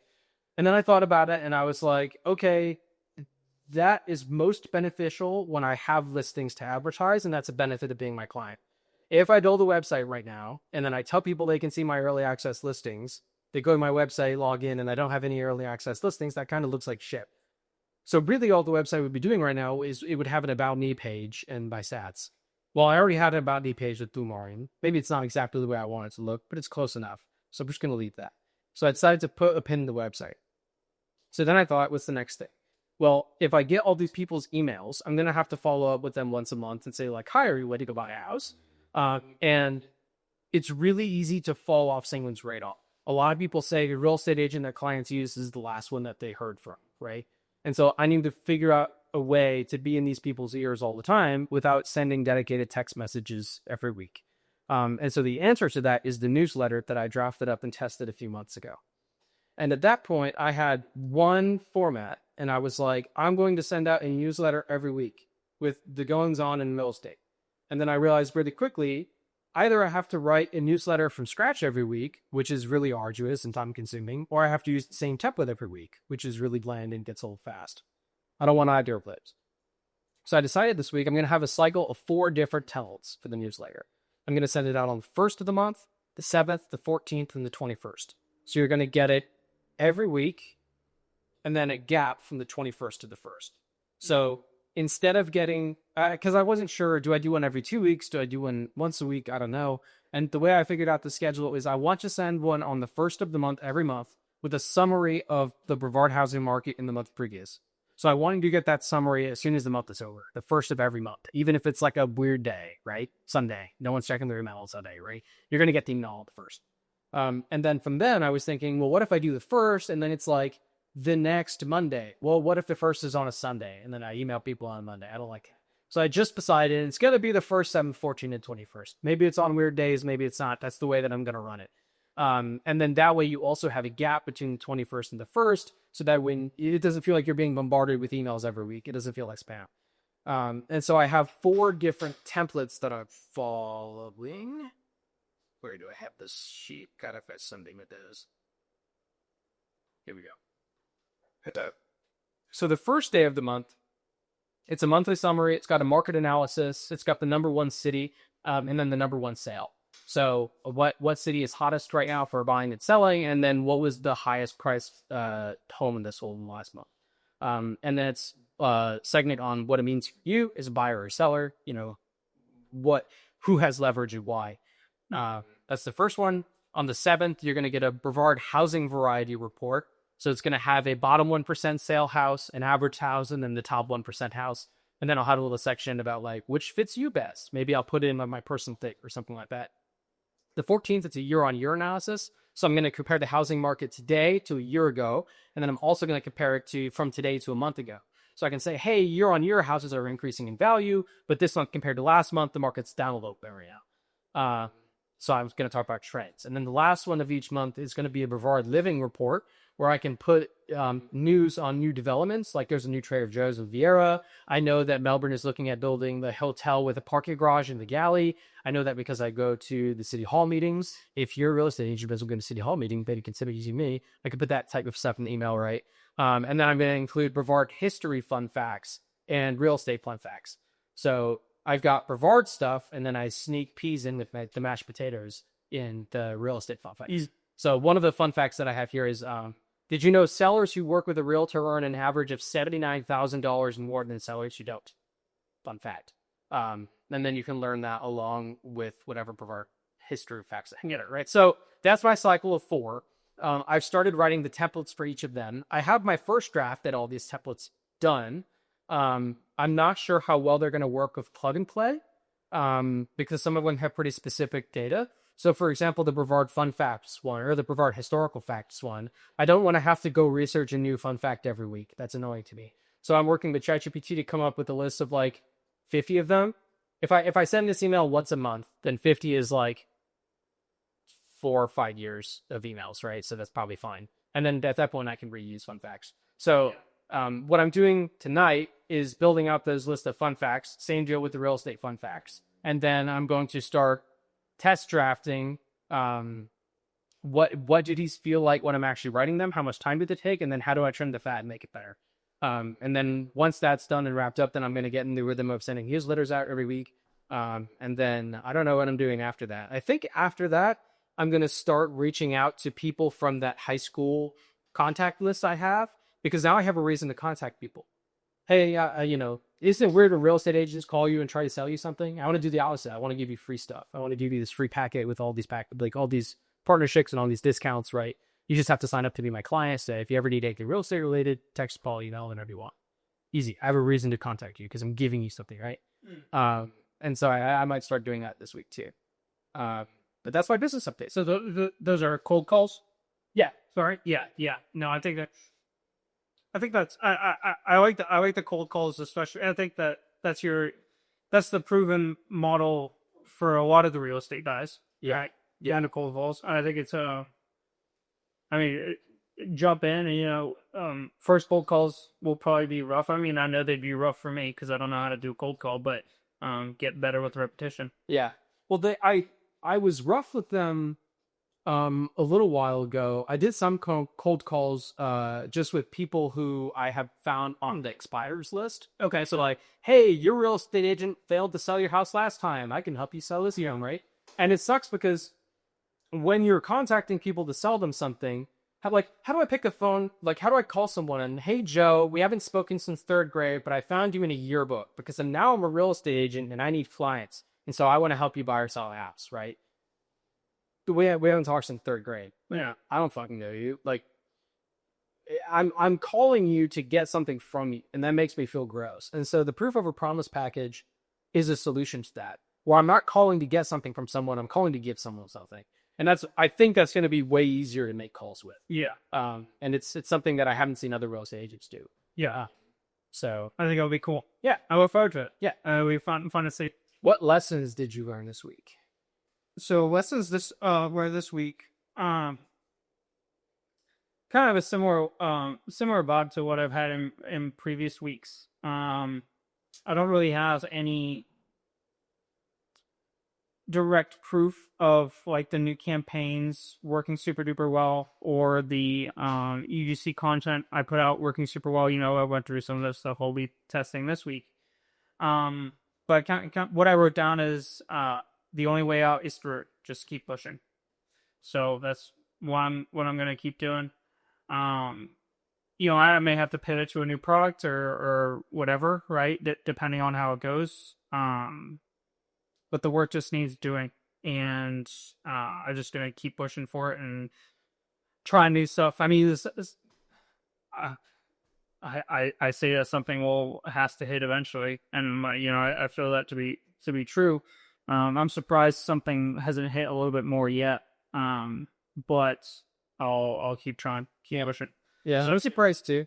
If other people are doing it successfully, then you've got to be doing it's possible. So it'll happen eventually, right? Yeah, yeah. And I think what's difficult with this is that some people are successful without realizing why, and that's not a problem for them. But you need to know why that they were successful so that you can do it. And if they can't effectively teach that to you, then it's really difficult for you to make that happen. Yeah, yeah. But once you figure out why, then you can replicate that, and then you'll be more successful than there. Right. So that's what I'm hoping for. I'm the new pixel, you know, on new ad account, new campaigns, new ads. Like it's kind of just a like a Hail Mary of like throwing it out there and just seeing what it does. Like I don't really have any hopes or like desires associated with it. I think it's just gonna do as it's gonna do, and it's another thing that I can test, and I'm running out of variables. Well, I'll hope for it. I appreciate. Well, I think that it could either be seen as like a Hail Mary pass that doesn't work, or it could be seen as like the answer that was sitting in front of us all. Yeah, could be. I mean, the other thing I could do, which would also be wild, is create new ads for the store I already have built for my first product, or just run the ads like the gas thing. Yeah, I like that product. It's a cool product. Yeah. I could either release the ads that I had then, or just create some revised versions based on what I've learned, just some easy revised versions, and just turn that on and see what it does. Yeah. I think that the best route is the one that you've got planned right now with try what you have in the current Pixel. If it doesn't work, use all the resources you have for the gramophone in a new Pixel with the new account. And then if that doesn't work, the only thing that you haven't tried is product, and then switch back to gas nozzles. But you have so much experience learning the customer, building a record of content to use for these ads, experience stringing these ads together. Like, you're probably familiar with the catchphrases in these ads so much that you can build it in your sleep, right? You'd have to develop whole new ones and understand the avatar of the gas tank thing. And I'm sure you could do it quickly, but it's still work that would have to be done that you already have done to leverage this gramophone thing. Yeah, I mean, it's what I would do if like I'm really at a dead end. If the new Pixel with the new gramophone doesn't work. Yeah, right. It's new Pixel, new ad account, UGC content, like if that completely shits the bed, and doesn't work at all, like I don't know what to do. Well, by then, I think you'll have enough data that Heap Media would give you the advice of, hey, we think this product's bunk. Yeah. Or, like, Yeah. I don't know what they would say, but at least that's already hiring, right? Because they know what to say, Kind of my thing is like, after this point, I can do stuff like website split test or testing, try to create even better ads, or the split testing product images, or all this stuff. But like a website split test isn't a 2x price. It's like a 10%, 20%. Like best case scenario, I've seen some website split tests have like a 30 or 40% increase. Right. And it's like, that's not what I need to dig myself out of this hole. Right. Like I need like honestly, like I need like a 5x plus. Right. Like I need something to hit. I need like if I'm going to dig myself out of this hole of this product, essentially what would have to happen is something new would have to hit so well that I wake up and I'm like, holy shit, what just happened? And I think like that's the moment that I'm looking for to get myself out of this hole. And I think that you're more likely to hit that with the product that you're familiar with and have content for than a brand new one that you would have to re-earn, right? Yeah. Yeah. So we'll see. But that was my lesson this week. Gotcha. Keep pushing. The work just needs to. Well, yeah. Some weeks it's just the same lesson week on week. Yeah. What about you? What do you got? Mine, I wrote while you were sitting there. Well, I was on my fucking Lando rant. I didn't really know what to write. I don't know what I learned this week. Real estate didn't really teach me a whole lot. The F1 championship, I'm sure, will teach me things down the line. Mm. But right now, it's hard to reconcile. It really sucks. I'm bad at losing, and I think I'm worse at losing when I wasn't involved, because then I start to rationalize, right? When I lose myself, I lose with grace. I know how I can do better next time. It bothers me, but I'm just going to go do better next time, right? I went bowling with my parents last week, and we played 3 games, and I won the first one and the last one, but I didn't win the middle one. I lost like by 10 or 15 points to my dad, and I'm pissed because I know if I had stretched more beforehand, I would have won. So it bothers me, but I know that if I stretch more next time, I can win every round.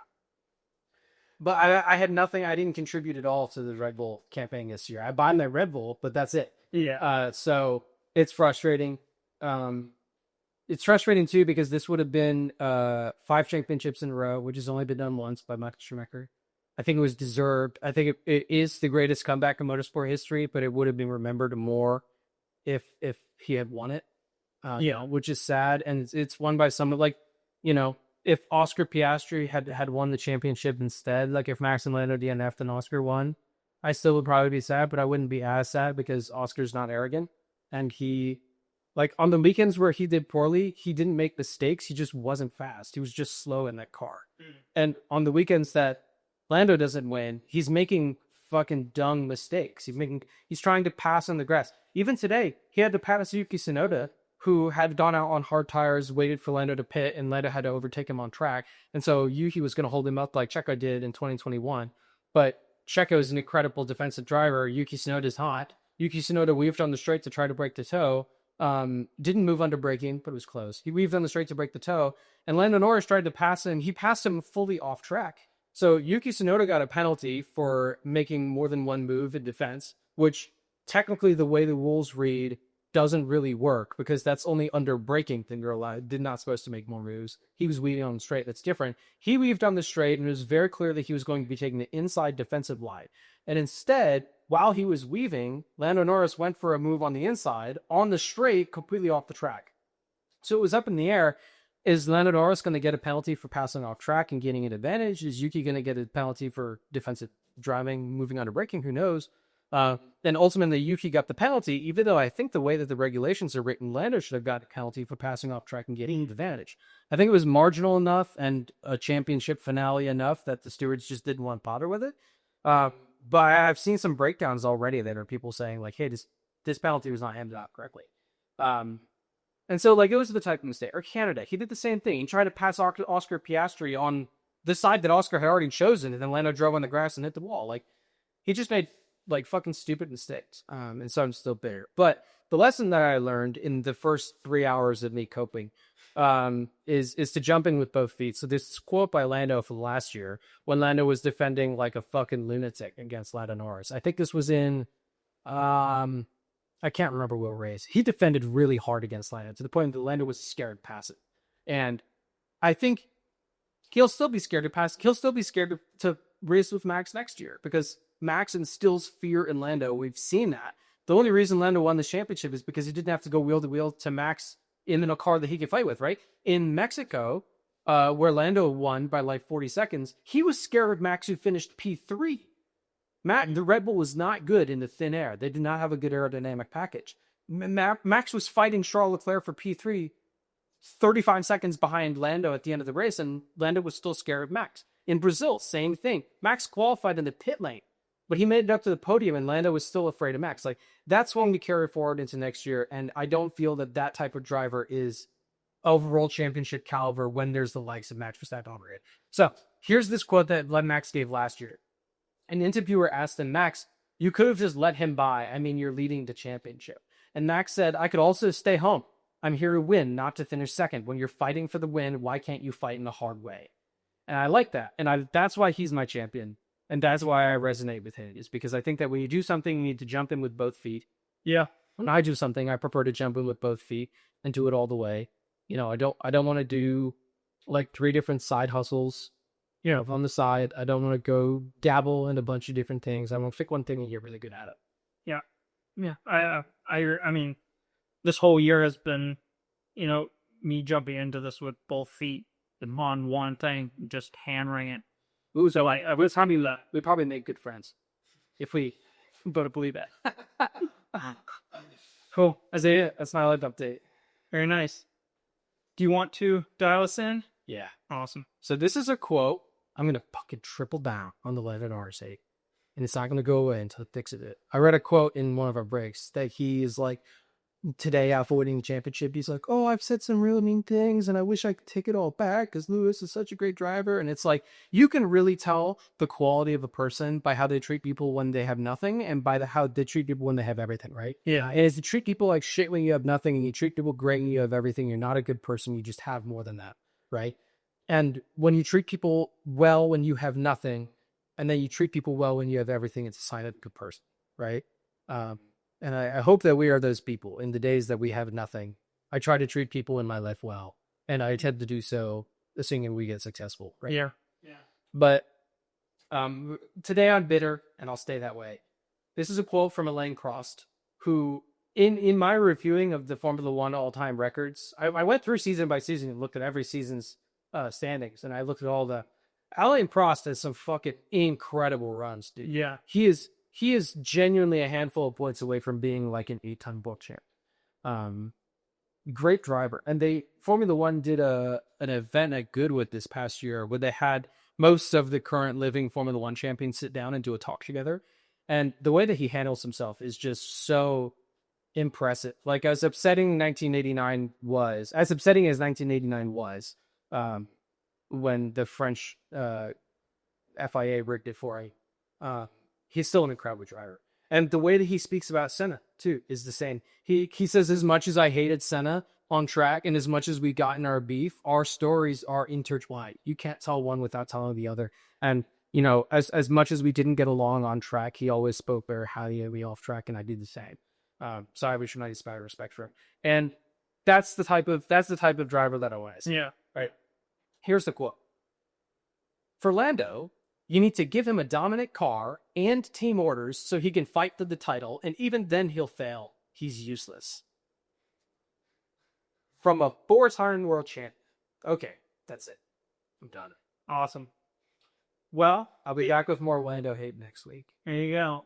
We'll have a new Lando timestamp. Lando no wins. No wins, yeah. Well, now he's won, and now he's a champion. I'll have to call him champion. Lando 1 win. And, you know, people will say, oh, well, you know, this is how people felt after 2021. But that's not the case. Because although I believe that Max deserved the championship in 2021 because Lewis made more mistakes. I can also recognize that the mistakes that Lewis made were fucking minuscule compared to the bottles that Lando Norris has done this year, right? And like those tiny mistakes that Lewis Hamilton made are only talked about because of how flawless Max Verstappen was that season. And like both of them, but like regardless of who was in front, Max or Lewis, they were both 40 seconds ahead of the P2 drivers, right? Yeah. Like they are. I have a whole newfound respect for both of them on the grid because I have not seen a terrible world champion yet, and I'm sure there'll be more in the future. And that's our now I'm done. I rest my case. Well, thank you for tuning in to episode 89 of the Vision 79 podcast.